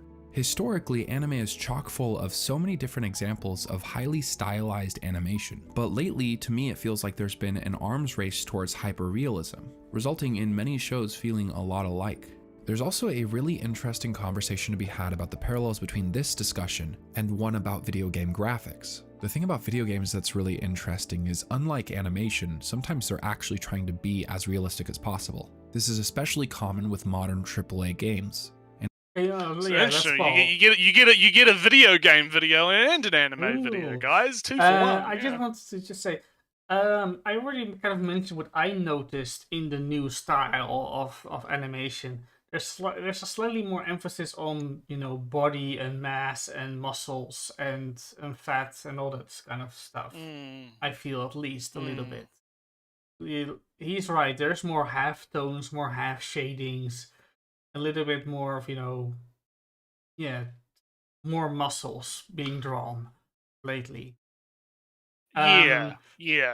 To say that it's already a trend toward hyperrealism, and I don't really agree with. Also, I kind of feel he's kind of conflating fancy, flashy with hyperrealism, because Jujutsu Kaisen is just a lot of flash. Right? A lot of flash and maybe a lot of I wouldn't argue that Jujutsu Kaisen, like, especially, like, again, he hasn't differentiated talking about the movie versus the show, right? Because maybe the movie leans more into that Your Name style, right? I don't know. I haven't fucking watched it. But maybe the actual show doesn't, because of budget and different resources and different things, right? So he should actually, like, he should really fucking differentiate what he's talking about here, because kind of like with the video gaming stuff here, right? Yes, there is, like, I am well known for being a shitter on the hyper-realistic graphics, as I like to say, right? I think it's dumb shit. I'm tired of it. I want my video games to run at 60 FPS. Avowed! Right? I want my video games to fucking run good. I don't care about your, oh look, I can render every fucking pore on the nutsack of the fucking horse or whatever. Like, I don't give a fuck, right? But I think the reason that's happening is not really necessarily just to do with, like, a stylistic choice, but also we were just talking about, like, Pixar and their, like, rendering engines, right, and stuff. Look at, like, what was, like, wasn't was Baldur's Gate Unreal 5? I can't remember. No, not at all. Was it their own inbuilt engine? Yeah, or something? I think so, at least. Right. Well, I think the Final Fantasy one is Unreal. I think Final Fantasy is Unreal. At least I think. So. I think it is. So. Not sure though. There has been a push lately for a lot of AAA developers to move to Unreal Engine 5. Right, or at least a version of Unreal, right? So it's actually kind of funny, because you can almost tell when, you know, a game is made in Unreal Engine 5, right? Because they do kind of all look samey, right? And that's just because that's the engine, and because AAA studios don't give a single solitary fuck, right? Because they're AAA studios, but This is the problem, right? Is, yes, if you look at, like, big name AAA whatever releases, yeah, they're going for, like, high graphical fidelity, you know, all of the stuff. But then you look at, like, I don't know, I go onto Steam right now, and it's like, oh, there's this Foxhole game that's like a top-down World War II game that doesn't look hyper realistic. you know, Sea of Thieves. I'm just looking at my Steam page and picking random games right now. Yeah, that's not hyper realistic graphics. That's got cartoony like style to it, right? Hollow Knight, right? Tactical Breach Wizards, Noita, right? The hyper realistic game, Noita, right? But you get what I'm saying, right? Yeah, if you look at like just the AAA stuff, like this comes back down to this guy's got his blinders on, right? He's not looking at the full picture, right? He's only looking at like this is the popular stuff. This is the you know the big budget AAA games, the big budget anime movies and shows, right? They got so much budget to do all this stuff. He's not looking at like the Demon Lord fucking show or, you know, some other random show like 2.5D Seduction or, you know, all these other like kind of minor things that no one really fucking talks about, right? And I think that's his problem. He needs to like stop. He's tunnel visioned himself, right? Into talking just about, hey, there's been this general trend when it comes to like high budget, high fidelity anime movies, and it's like, yeah, okay, I guess, right? But can you really apply that to like all of anime? That's the real question. Has there been a trickle-down effect, right, of the technology being used in the movies, making its way down into ordinary anime, right? That's an interesting conversation to have, right? But I don't think we're going to get that conversation or have that conversation because he's so tunnel-visioned and not recognizing, like, all the other shows and games that are around him, right? Yeah, I'm just... he does specify, you know, AAA, and I guess that's... kind of, you know. Oh, did he? I didn't catch that. If he specified AAA, then okay, yeah, sure. AAA like, has a tendency. Even then, he's still tunnel visioning, right? A little bit. But also, like, you know, AAA is kind of, you know, in the definition of AAA is already realistic, kind of a thing. So this, but also, yeah, I'm not buying really that anime has become more hyper realistic as he defines it. I just more emphasis on bodies, for closer. Yeah, you're to focusing. realistic. You're tunnel visioning on something completely fucking different. On the artistic body, Naretsu. You know, as an artist yourself. I know what you mean. I know what you mean. I'm fucking with you. Yeah. But anyway, let's gaming. Keep I don't think that gaming has much to do with it.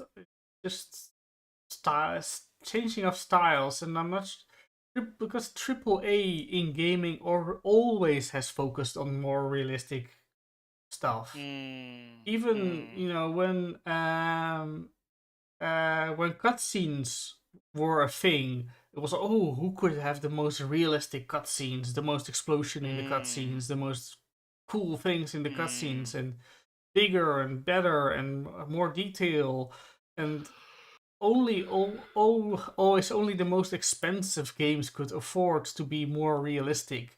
So to say that AAA has a tendency to be more realistic, AAA always was more realistic because realistic is expensive, and they were just held back by the technologies of the time. Yeah, so right? Like because we didn't have shit like ray tracing and DLSS and if you're going to.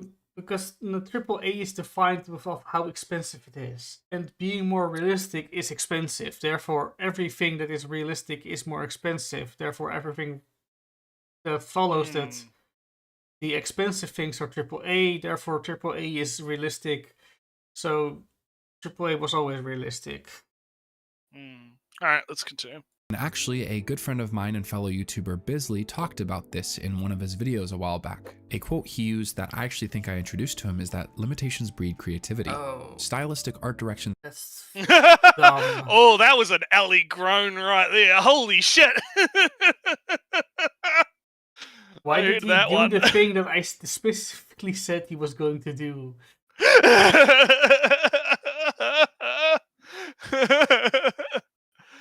I mean, like, here's the thing, right? Like, we've been talking about it the whole cast, right? It's like, yeah, no shit, fucking, you're limited by the tools that you have, right? Like, a carpenter, if he's got blunt fucking chisels, then it's not going to end well, right? I mean, bad craftsman blames his tools and all that, but it's like, yeah, you are limited by what you have access to, right? So, you know, but I don't necessarily like think that how would I word this, right? It's like, oh, did I even have a point? I don't know. I think I've lost it. Oh no. I think I lost my point. God damn it. But anyway, have you got him outside of you groaning about him doing doing the thing? Why is he so? Have you got? I don't know. I don't know what his next point is going to be yet. Right. But yeah, right. it's because he's just. All right. So I assume we're somewhere halfway in the video, Naretsu. we're 6 out of 10. All right. So we're kind of just over half. Still in the middle. He hasn't really clarified to me what he means by hyper-realistic anime.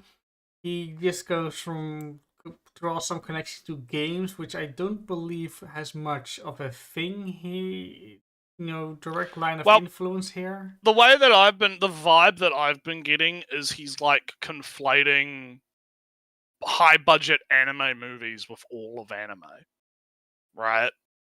That seems to be the vibe that I'm getting. He's like, oh, all of these big budget anime movies look the same, and that's because the big budget anime, like kind of like what you were saying with the AAA stuff, right? Like the more money, the more realism, right? The more expensive, right? More realism mean more expensive. Anime movies pushing for more, maybe not hyper realism, but pushing for more like fancy style. I would use the word stylized realism. I wouldn't use the term hyper realism, right? Because again, as I went over with my little rant before, like that is not what's fucking happening in Your Name or other animes like that. I would call it style, and I'm making up my own term right now on the fly that probably exists if you Google it, but I would call it stylized realism because it is attempting to be realistic, but it is still stylized, right? It is not like looking through a window, right? So yeah, that's kind of that's where I'm at right now with it, and I think that his I see what he's trying to do with the connection to video games, because and it makes sense if you were only talking about high budget anime movies, right? It would make more sense if he was just talking about that, but because he's conflating like high budget, high fidelity anime movies with all of anime, that's where he's hitting the snag. I do, at least for me. It is more being fancy and flashy is more accessible to more studios, to more animes, even the weekly airing ones. Like for example in Konosuba, Naruto Konosuba, when Megumin blasts the explosion, those explosions or the effects just before the explosions are very fancy and flashy. They're also kind of a centerpiece most of the time.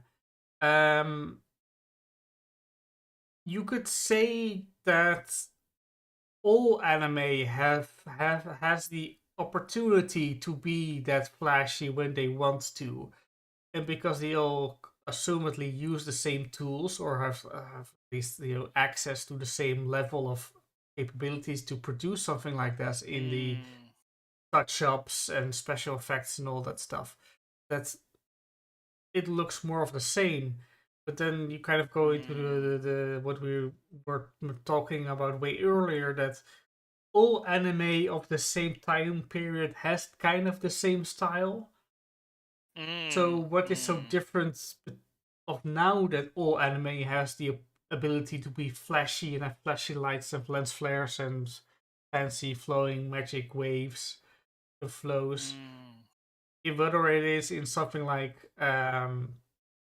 in Konosuba, or having more punching effects, air rushing and whatnot, that you can just put in some CG and then let it fly off the screen or whatever.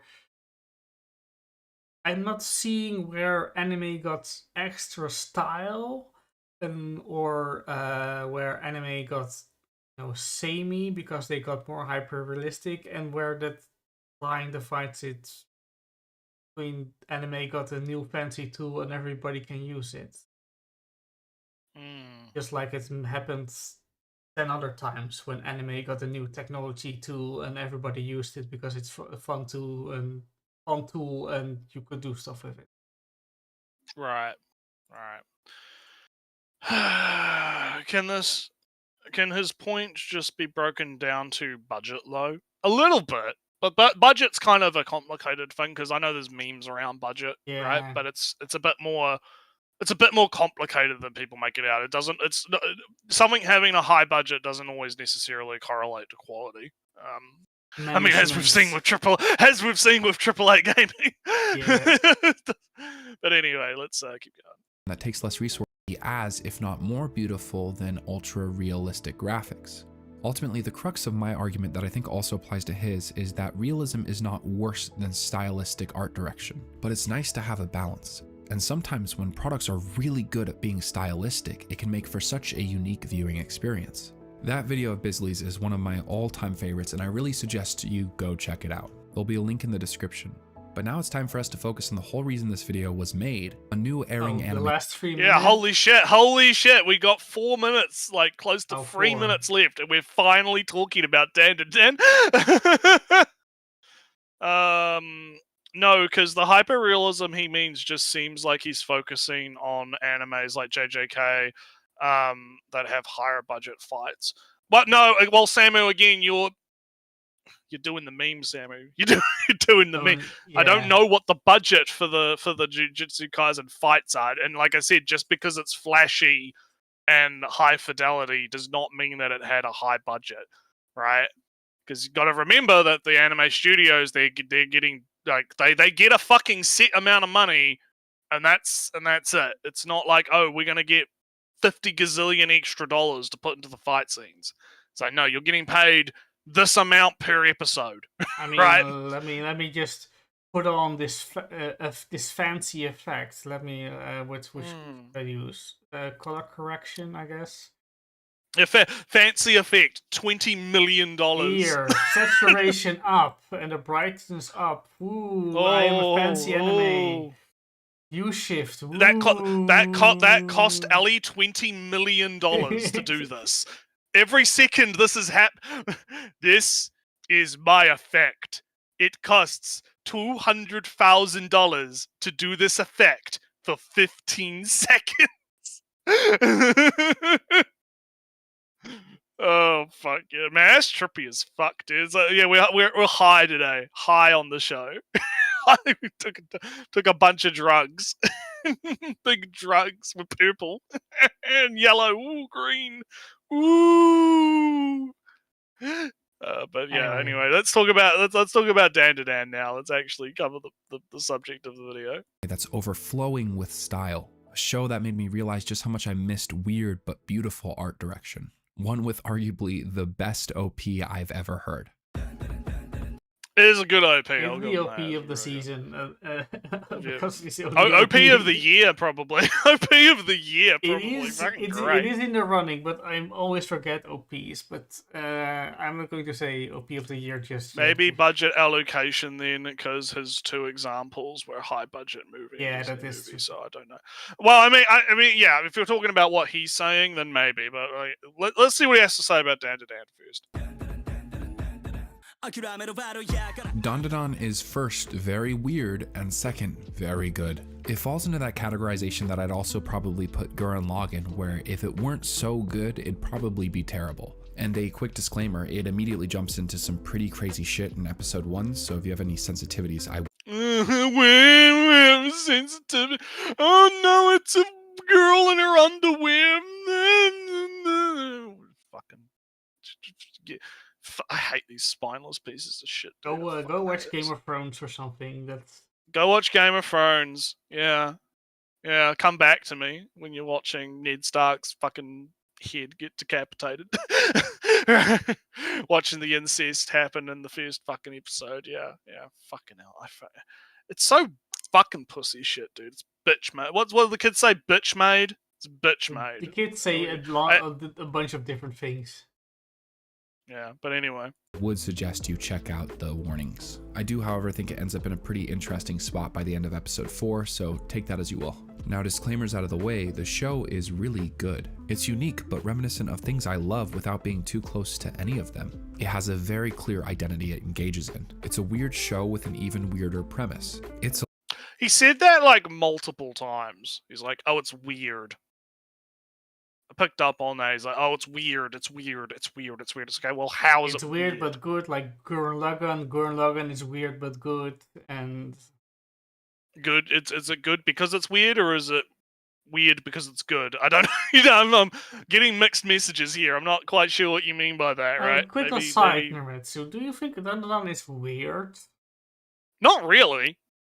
I wouldn't describe it as weird, because I mean, then again, I'm very like into like, you know, aliens and ghosts and supernatural type shit. So I wouldn't describe that as weird per se, right?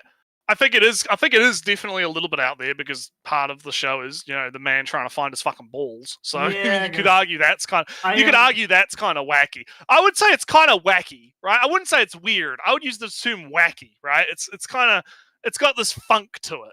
You know, you've got maybe we'll repeat ourselves in a half an hour. Yeah, when we talk about it, when we talk about it, yeah. DanDaDan, I'll just keep maybe like into the first episode. DanDaDan is so much about discovering that you have a sex. I am a sex. I have a sex. Oh no, he also has a sex. And it also has a very interesting, because I talked about it last week, where it has a very interesting like flow where you have these peaks, right? So you have like, like this episode, right, was like the peak of last week's episode. When we'll talk about the episodes more when we talk about it, but like last week's episode was like, oh, here's some like teen drama, kind of low, right? Not a lot of action, but you know, it's misunderstanding. Oh, I shouldn't have lied about this. I shouldn't have tried to hide the fact I was working out from her. Oh, why was he allegedly kissing the girl? You know, You know, big misunderstanding, big teen drama. And then we start to get they're trapped in the school. You know, the increase. Oh, Nessie increase. You know, and then this episode was peak action. And then we're going back down the peak again, right? And now we'll go back down. Oh, they're back at school and they're running around, you know, half naked. But the thing or naked, that right? I kind of from DaDaDan, right? I said why I said, oh no, I have a sex. Oh no, he also is a sex.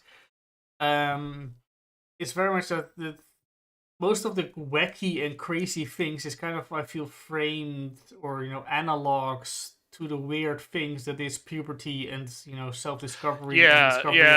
Oh, my cock and balls got stolen by the crew. Because, oh no, I have them. The horror, I have a cock and balls. What do I do with it? Wait, my balls maybe it's like a metaphor for your balls dropping or something. Like there's something maybe it's a little bit. This also sounds like a little bit of an English language thing, and so I don't think that's literally the case. Well, probably, yeah. I feel personally, right, way into DaDaDan talk. I personally feel more of kind of the inherent body shame or self body shame you have, and kind of being forced. But looping back to the video, I wouldn't describe any of that as weird, right? I wouldn't say it's weird as discovering becoming sexually active. And that is a weird experience in of itself, but but the way he's describing it, right? I think he's meaning it as like, oh, it's got funny ghost hijinks, aliens, Lamau, rape ghosts, rape fucking alien banana thing. I think that's what he means when he means weird. I don't think he's necessarily talking about like the thematics of it, right? I think he's just talking about the content itself, like on face value, without like actual introspection about it. In thematics, it makes complete sense to me. Yeah, exactly. In the thematics, it makes complete sense, even if like on the face of it, like if you look at it from a surface level, it's like I could understand possibly calling it weird, but I wouldn't. I would say wacky. I like the term wacky more. I think that fits a bit more because it is a little bit funny because there's a bit of humor. Yeah, it's fun. Yeah, there's a bit of humor to it, right? Like it's funny, right? And we'll talk about that more when we talk about this episode, because there was a lot of that in this current episode, right? So let's keep going. Let's see what he's got to say. But if he says that it's weird one more fucking time, I'm gonna lose it, because he said it like 3 times now. So yeah, let's go. A lot, but that's also kind of what makes it so special, because it does it so well. That's actually a great way to describe the show in 2 words: a lot. But the quality is there. A good example of that is its opening, arguably the best I've ever seen. And oh my god, its style is so good, and I think that's apparent right away. Take literally the first scene, for example. There's simple shading, crude lines, and single color tones. His metal earring doesn't glimmer at all. It's really simplistic, and then it's matched with this kick. It immediately sets an awesome tone for the rest of the show. Yeah, but hang on, I want to go back to when he had Oh no, the earrings doesn't have a lens flare. Where was it? Here we go. And single color tones, crude lines, simple shading. That's not fucking unique to DanDaDan. Right? Those things are like, I could probably find another show this season if I went hunting that has single color tones, crude lines, and simple shading. Isn't something like, Spy Family, where maybe, I guess those characters have gradients. Oh no. Yeah. Like I don't. Like, yeah, DanDaDan has its own style, but I think that comes more from like the manga style being adapted than it comes from. Also true, yeah. From the technique, right? Like I don't necessarily think that this makes it like yeah, it's not the same as like a Your Name where you have like the lens flares and the gradients and the blah blah blah blah blah blah blah, right? But again, I feel like he's kind of taking something that is actually pretty relatively normal in anime and making it like, hell, fucking Chainsaw Man. Like, Chainsaw Man is arguably more hyper realistic or like stylized realism, right? But that's also got like jagged lines and simple tones, and it's not gradients, right? A lot of the time. Or what about the Dragon Ball anime? That's I assure you, those characters have single tone. That Dragon Ball anime, whatever it is, no one knows about the niche Dragon Ball show. Oh no, yeah. But anyway, let's keep going. Color tones. His metal earring doesn't glimmer at all. It doesn't glimmer. It's like, no shit, it doesn't glimmer. It's not fucking. Oh god! Why doesn't have Momo's earrings? Don't have a semi-reflective. Her hoop earrings are not like translucent and reflecting the light and fucking Oh no, it doesn't have fancy effects and shit. Yeah, because it's a fucking TV anime. It's not fucking. I'm very disappointed that there's no reflection and transparency, and that the light changes so when it shines on her skin through the sunlight. Yeah, it's fucking 0 out of 10 or whatever Mal's score is. 0 out of 10. Yeah. Stick, and then this kick. It immediately sets an awesome tone for the rest of the show, and so far that's held.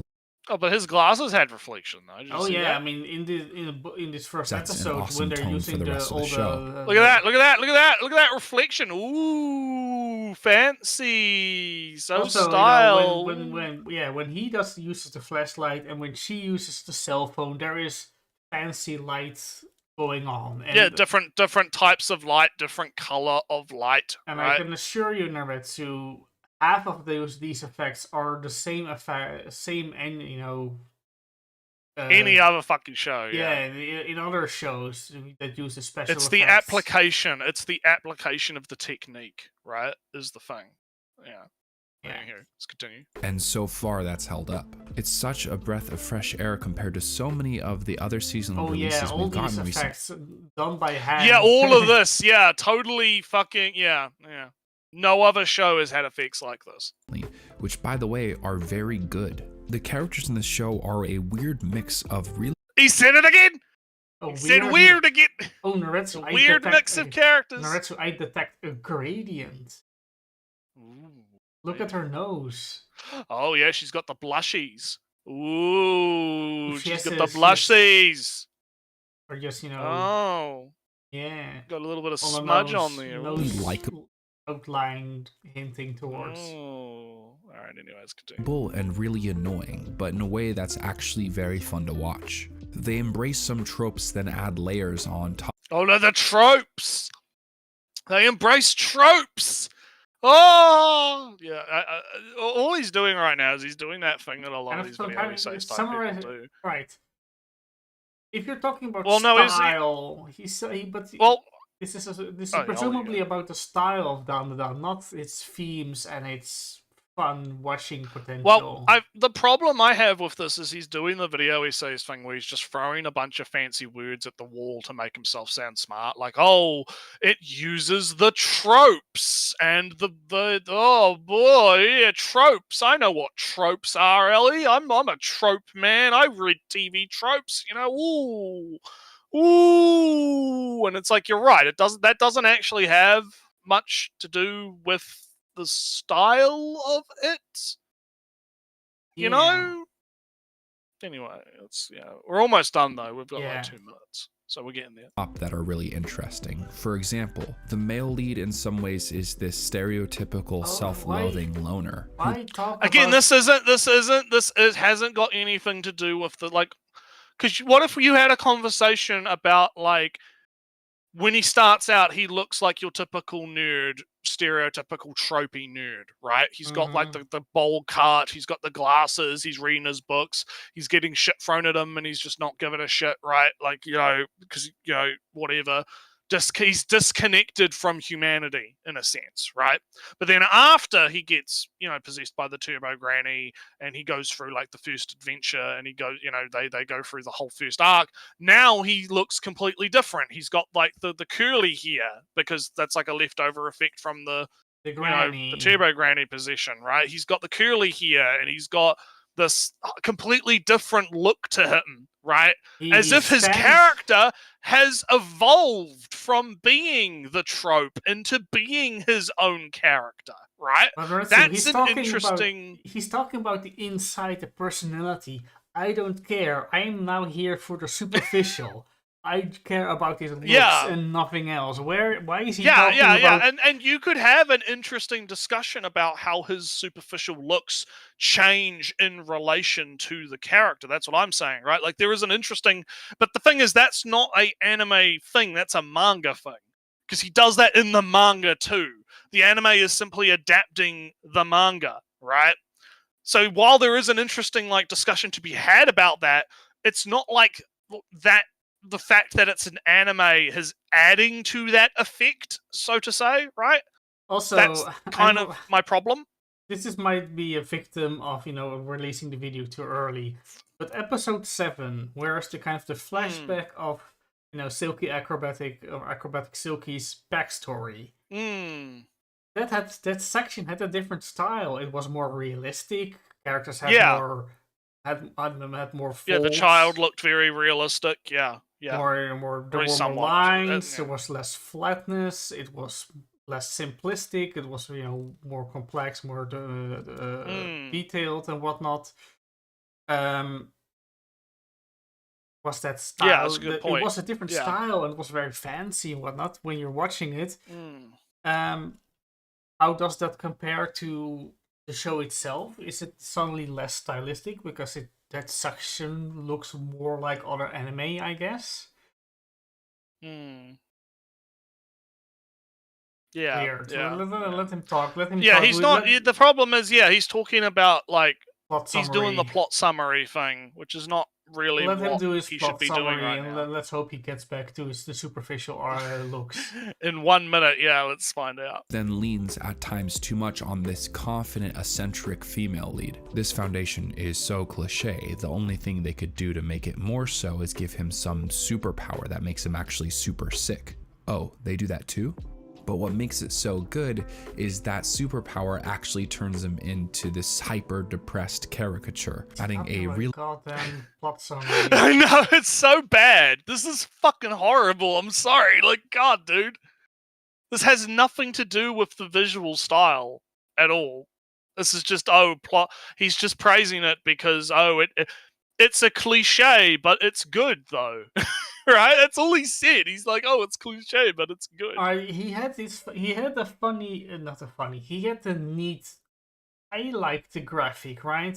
Pointing out the flat colors and the lines and whatnot. Yeah. That was a good thing to point out to show. Look, this has a flat art style.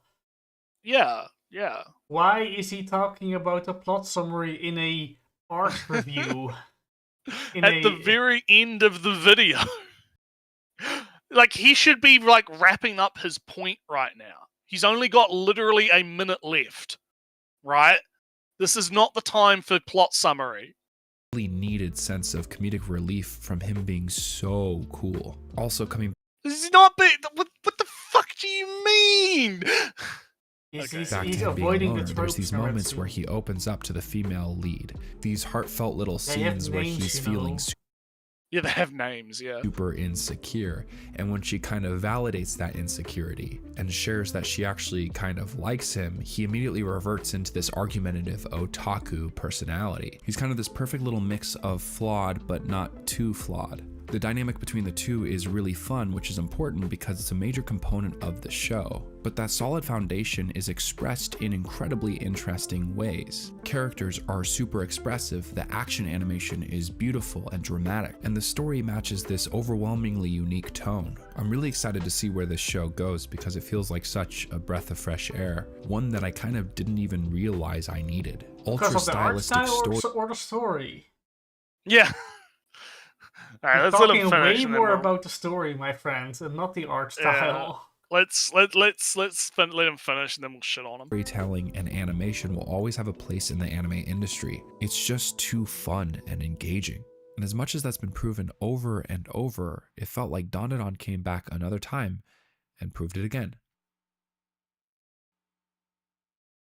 He talked about fucking DanDaDan for like 2 minutes. And it's all fucking. He spent more time talking about Pixar movies and fucking like other shit than he did talking about fucking DanDaDan. But then he didn't talk about DanDaDan's style there. He barely. It was just most of it was plot summary and how he liked the show. And he spent 10 minutes to say almost literally nothing, like flat out. Like that's my final thought, right? Like, I didn't learn anything from this video. I didn't gain any, like, insight into his perspective. I don't even know what the fuck his point was, right? Like, oh, there's not enough stylized anime. Okay, what the fuck is a stylized okay, well, I mean, I'm going to talk about Your Name and how everything looks like Your Name now, right? And then I'm like oh, well, no, but you haven't explained what do you mean stylized? What? No, okay. Oh, but Pixar though, right? Oh, Pixar. What? Wait, what? What does that have to do with stylized anime? What the fuck, right? Like, it's so disjointed, right? Like, I feel like there is like an argument to be made, right? And I can kind of see it. I can see through the fog, through the veil. What the tinted glasses, what it should have frosted glass, what it should have been, right? All right, anime is being flashy recently. I think it looks more of the same. Here, I'm going to talk about technology. Look, Pixar has evolved. Here is the history of anime and how technology back in the day it used to be this, and then now it's this. And now I feel that AAA gaming also has this fixation on hyper-realism that makes it look kind of the same. That was a side point, sidetrack. Moving on. Hey, look, DanDaDan. I feel that DanDaDan has style. Look, it doesn't use all the fancy, flashy things, lens flares like it is in Your Name. Therefore, I feel it looks more traditional. Yeah, it looks more traditional. I feel it's DanDaDan. It's a very fresh look. And I like the story, but I'm not going to talk about the story because that's not the point of the video. Yeah, I think that, it's definitely a case of, like, there is something there. Like, I feel like there is an argument to be made, and there is an interesting video there, but he really fucked the ball. He really fumbled the ball on this one, right?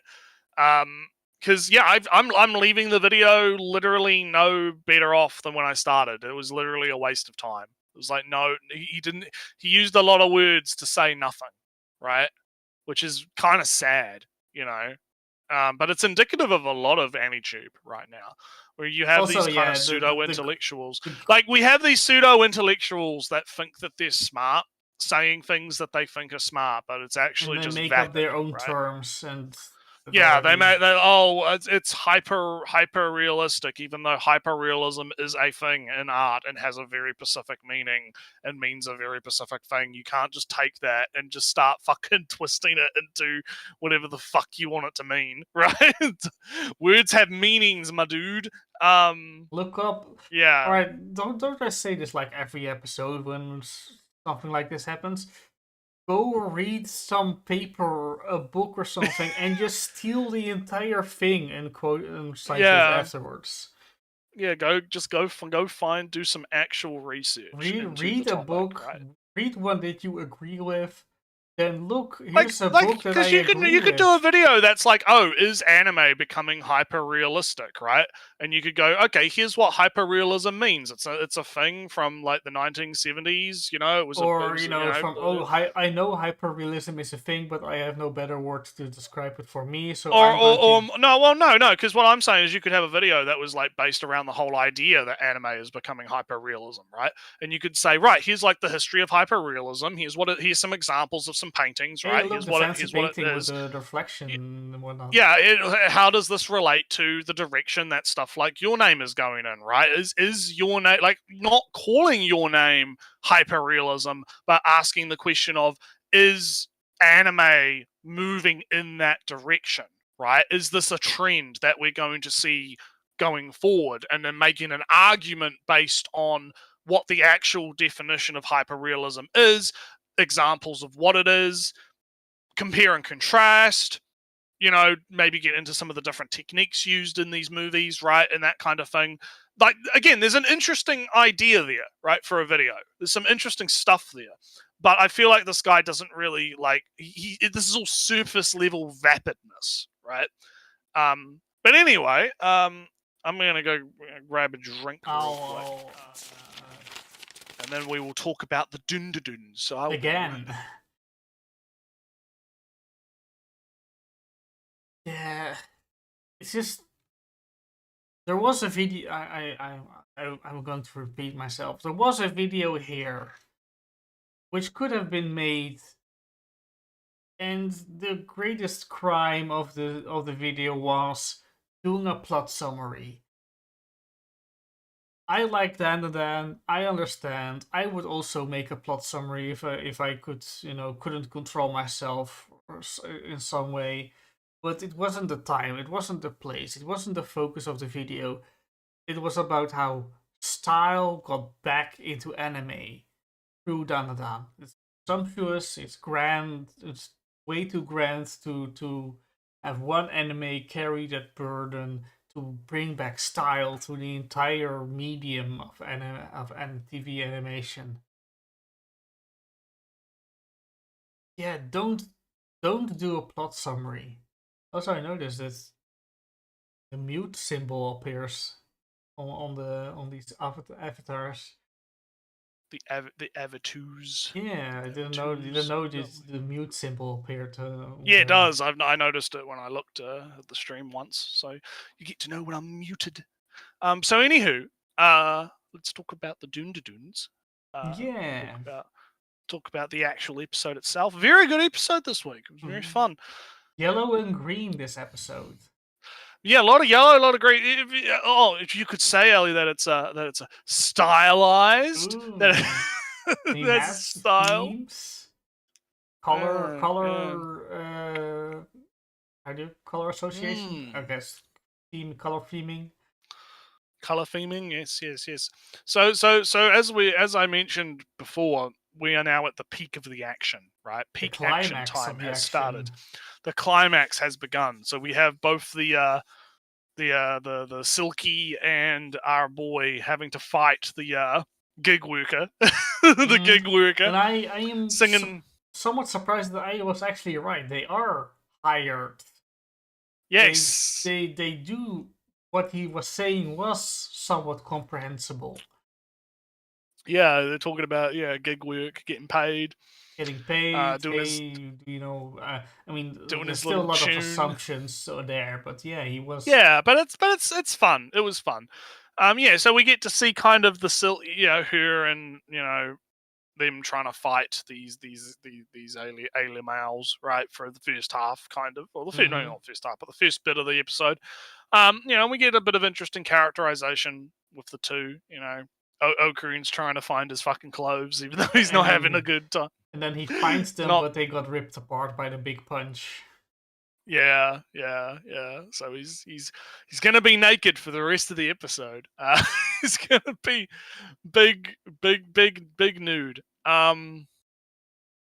So as the fight comes in, our main girl shows up, and I did quite like the gag. I did quite like the gag where she gets distracted and and then they both get fucking, because she's using her powers to suppress the aliens, right? So they can fight, right? So the aliens arrive and go, all right, Okarun, human person, male person, we're going to get your banana. We need your balls. And also, we need your balls and your banana. Yeah. Women person who also have powers. We're going to get your banana too, and they unleash their two for one deal. Yeah. Yeah. 3 for 1, kind of. Technically, yeah, if they manage to get all of them. No, I guess got. Aira has 2 ovaries. Okarun has 1 ball. 3 for 1 deal. Or maybe 5. Maybe. Anyway, these aliens do have the abilities to suppress their spirit possess unleashing powers, transformation powers. And Momo has then again the ability to counter the counter. As long as Momo is focused and concentrated, she can ward off the suppression. The only problem is she's getting distracted by our pink girls flirting to just saying the actual name, Tentakura. Yeah. Well, you know me, I'm horrible with my names. I'm bad with it, so it's not going to happen. I'm sorry. Yeah, it's autism. But it's So basically, that was a funny gag, and the fighting continues for a bit, and they start getting the upper hand. They start beating the shit out of our gig worker. He's getting a bit. Fucked off. And there's some also a lot of funny, like the fight choreography and the fight gags in this were quite good, where you had like the aliens trying to help out, but every time they help out, they end up hitting the gig worker, and the gig worker's like, "Hey, stop that! What are you doing? I'm on your side. I'm on your side. You're paying me. Why are you attacking me if you're paying me?" And then the guys are like, "We're gonna cut your pay. You're trash. You're gonna get your pay cut." And it's big stuff going on there. But then obviously gig worker man, oh no, he's been knocked out, or he's been somewhat defeated. But our alien man comes up and is like, "No, I will inject you with something." With my the song injection too. Yeah, and the little tune that he's like singing changes to. He's like, "Work 24/7, work every day. I'll be able to work that." And then he morphs into Rocket Shrimp version. Yeah, full on Rocket Shrimp man. So he's got the Rocket Shrimp hands, and he can hit really hard. And so it was very good, very good. Fight continues, and then it's the Loch Ness Monster's time to shine. The Nessie has shown up. Who has a weird ability to turn in the environment to water. And not that the walls fall down or anything. The walls just become an object of water that just stand there still. And you can swim through it, but an old thing, and maybe that's how Nessie can get out of that lake. Just can swim through the mountain, I guess. Yeah. So it's quite interesting. Quite interesting. yeah, things kind of come to a head, and Momo and Okarine kind of, they're having a discussion. They're trying to work out the relationship problems while fucking avoiding getting attacked by the mantis shrimp man, who still requires oxygen, by the way. Very funny. It was a funny joke.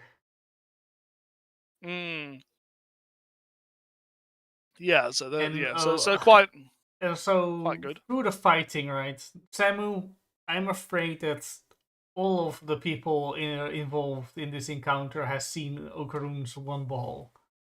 Yeah. And through the fight, Okarune says at one point, clothing is less important now, and he does eventually, alright. Focuses less on covering his crotch and more on fighting in the end. And I do kind of, thematically and whatnot appreciate that. Well, not appreciate is the wrong word. I find it interesting that it again kind of crosses a kind of a intimacy line, a kind of very much destigmatizes one more aspect of human body. Right? There was like episode 1 was just being seen half naked. Episode 2 was then kind of a oh no, he toilets.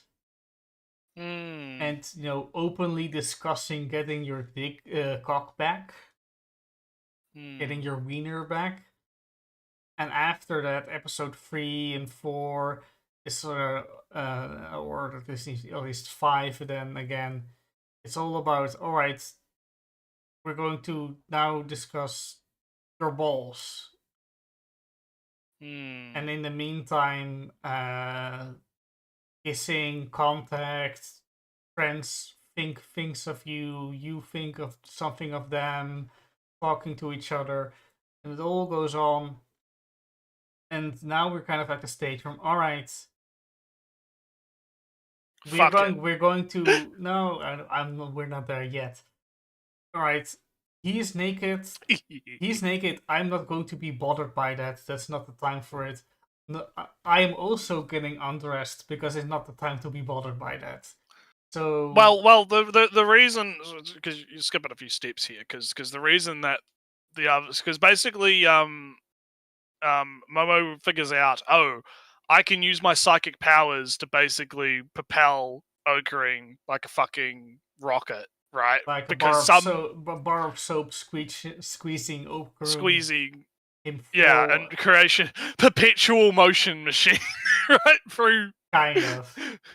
Very weird. It doesn't make a lot of sense, but it's psychic power bullshit. Who cares, right? Who cares? And so she uses this to basically we collect our chosen one, and they managed to get to a place where she goes, right, time to undress because they need to be more aquodynamic, I guess, right? Yeah. They need to be able to, less resistance in the water so they can move faster. And of course our girl is a little bit resistant. She's a little resistant to this, but ends up doing it anyway. And so now we have to get to the big fight, because a part that we kind of glossed over was that 2 of the aliens are dead.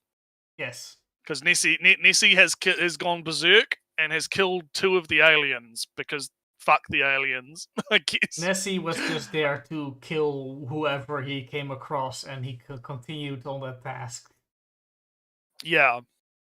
And so our other alien man is like, hey, I know what I'll do. Let's all combine together. And so he combines everyone together into one big alien monster thingy. Yeah, here's a small detail that I'm kind of speculating, I guess. That these forgetting their names, Seporians or something. Seporians? The boxy aliens, I guess, right? The boxy aliens, they do a lot of cloning, they said, right, in their introduction. I feel that they kind of, collect powers and when they collect like a big power, they just make them suddenly clones of that one person who got that power, and then the entire species is now that, right? So say if one of them got got Okarun's banana and now got Okarun's power, then they would suddenly make clones of that one alien that got Okarun's power. Now everybody has Okarun's power because they're all clones of that one. And then they go after the next power, and then the next power, and this is their way of evolution. And I suppose they also can, besides extracting and cutting off and whatnot, they can also inject some of their power in others. And that's how I feel like they're kind of like a bacteria that can share some genetic DNA with other bacteria. This is how they kind of, also share powers amongst themselves. Maybe not just cloning, but, injecting each other with, so they all have kind of the same firmware, I guess. And the last detail is they kind of a complete lack of bodily autonomy that they kind of keep going and they keep having, right? I want that. Your consent, your bodily consent does not matter. I'm going to inject you. I'm going to extract from you. I'm going to take your body, immobilize you, whatever. My needs are more important than your wants. Yeah. So yeah. Anyway, so your stunning fight, I have to say though, it was quite. And previous episode foreshadowing. If you could have known the result of what was going to happen the moment, just the moment before it happened. Yeah, I was saying. Yeah, powerful punch in water, not so much in air. Because they rip their own arms apart. I do question whether or not Momo would just be, if she would have gotten hit by that punch before the arms would explode. Although I guess in a sense that the arms would overshoot Momo, because suddenly you have less air resistance, therefore your arms would fly farther out, and yeah, you would still break your arms, I guess. But yeah, it was very, very interesting, very creative way to finish him off. We are kind of skipping a little bit over some stuff, but it's kind of because it was mostly just fight, really. Yeah, like there's not too much to really like go over in terms of like, outside of Momo and Ocarine, somewhat kind of reconciling the differences, right, and the misunderstanding, and Ocarine going, look, listen, I need you to tell me if it's bothering you. I want to know, what I want to work out the misunderstanding. Let's, figure it out, right? That was, but that was only like really a small. That was only really a small part of the episode, because the rest of it was mostly just, we need to deal with the problem in the room, right? Yeah, and it's. I think it's kind of I'm very much I like Retsu understand. I appreciate DanDaDan for the thematics, for the themes. The themes. Them all getting naked is very important for the themes. Yes, it is very important essential. For the theme. So I guess we should talk about now the elephant in the room, the infamous scene, that got animated finally. So after they manage to defeat the alien owl, they get thrust back into the hallway, and you have Ocarine. Yeah, we have Ocarine and our girl Momo. They're on the ground, and they're very relieved. They're looking very relieved, right? They look very relieved. Very happy. Only problem is the entire fucking class sees them in the hallway. Wet, naked, on top of each other. Yeah, many chibis were sacrificed for this scene. I'll get into that in a minute, but let's just kind of cap off like what happened, so I can for the themes, I very much find it kind of wholesome that they're at this stage where they're completely comfortable with this much skin contact. And Naruto, you can't convince me. You could convince me they just had sex in the bottom left corner. I know. I feel like that's intentional, right? It's like meant to be like. I very much believe that it's intentional. You know, she's worn out. He's happy, laughing. Glasses also kind of both disheveled and whatnot. Yeah. And so they start running away. They're running down the hallway, butt ass naked and in their underwear. I don't know, but and then our other girls. I love how they're like, because the line that one of the students is Ogre and Momo are doing it, doing it in the hallway, and then our other girl shows up. Would you think of anything else? Yeah, and then our other girl shows up and she's running down a different hallway and they all meet up and we end the episode on them running down the halls. In pure disheveled and panic. They're so panicked and just pure panic, blind panic that their entire body shifts out of reality. Yeah, the stylization becomes quite funky here. Is quite good because I've obviously seen the manga panel, right? Because it's part of what the chibi review situation was about, right? So I've seen the manga panel quite a bit, and I think it is interesting how they adapted it and made it like, you can really feel like the awkwardness and the just run. Don't care where we're running to, just run, right? Away from here. Wherever it is. Yeah. So it did get animated, and funnily enough, not too much controversy about it. Right, so you're getting really bad at predicting controversy. No, I didn't predict the controversy. It was fucking Chibi that did. But the thing is Chibi was half right, because he predicted the controversy. I don't think he expected the controversy to hit him instead of the show,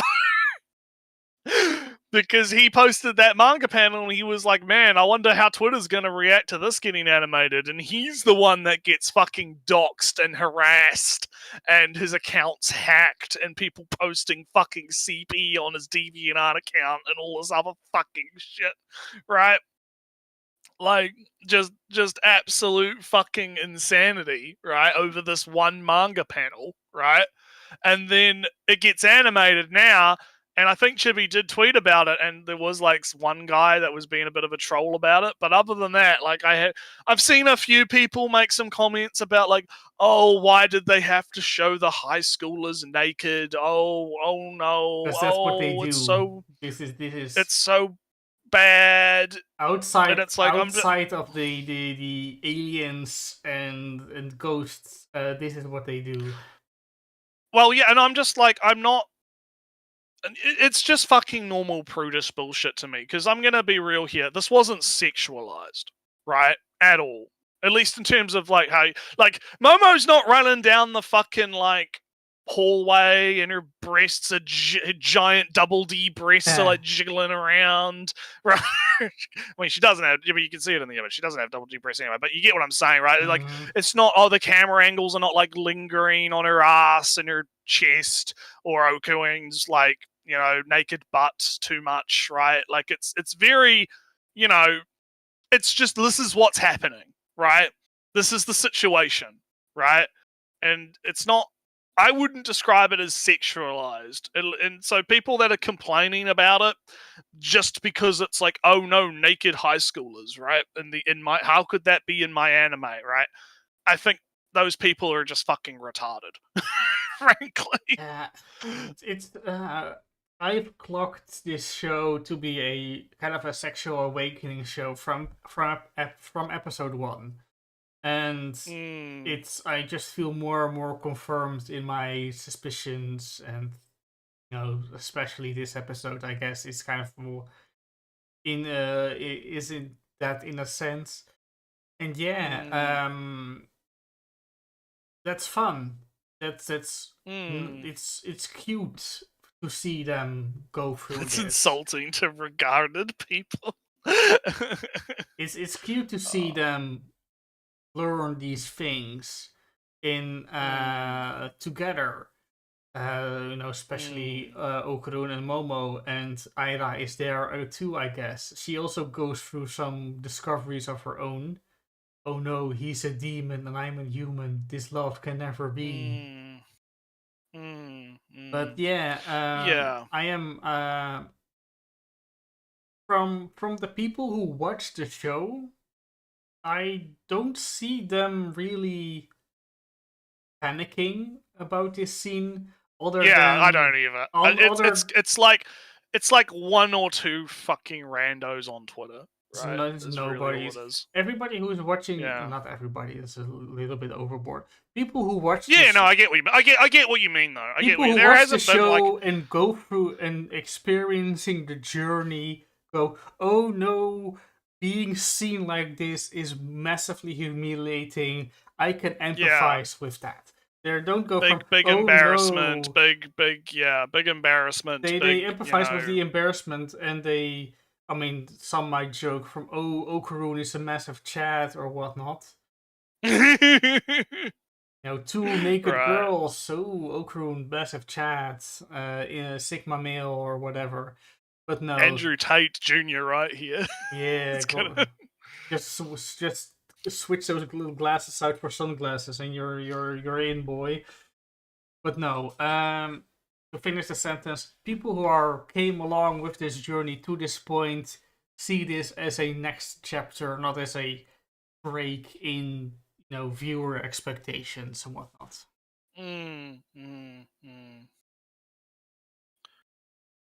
So fun episode, a lot of fights, a lot of exciting stuff, a lot of fun. Yeah.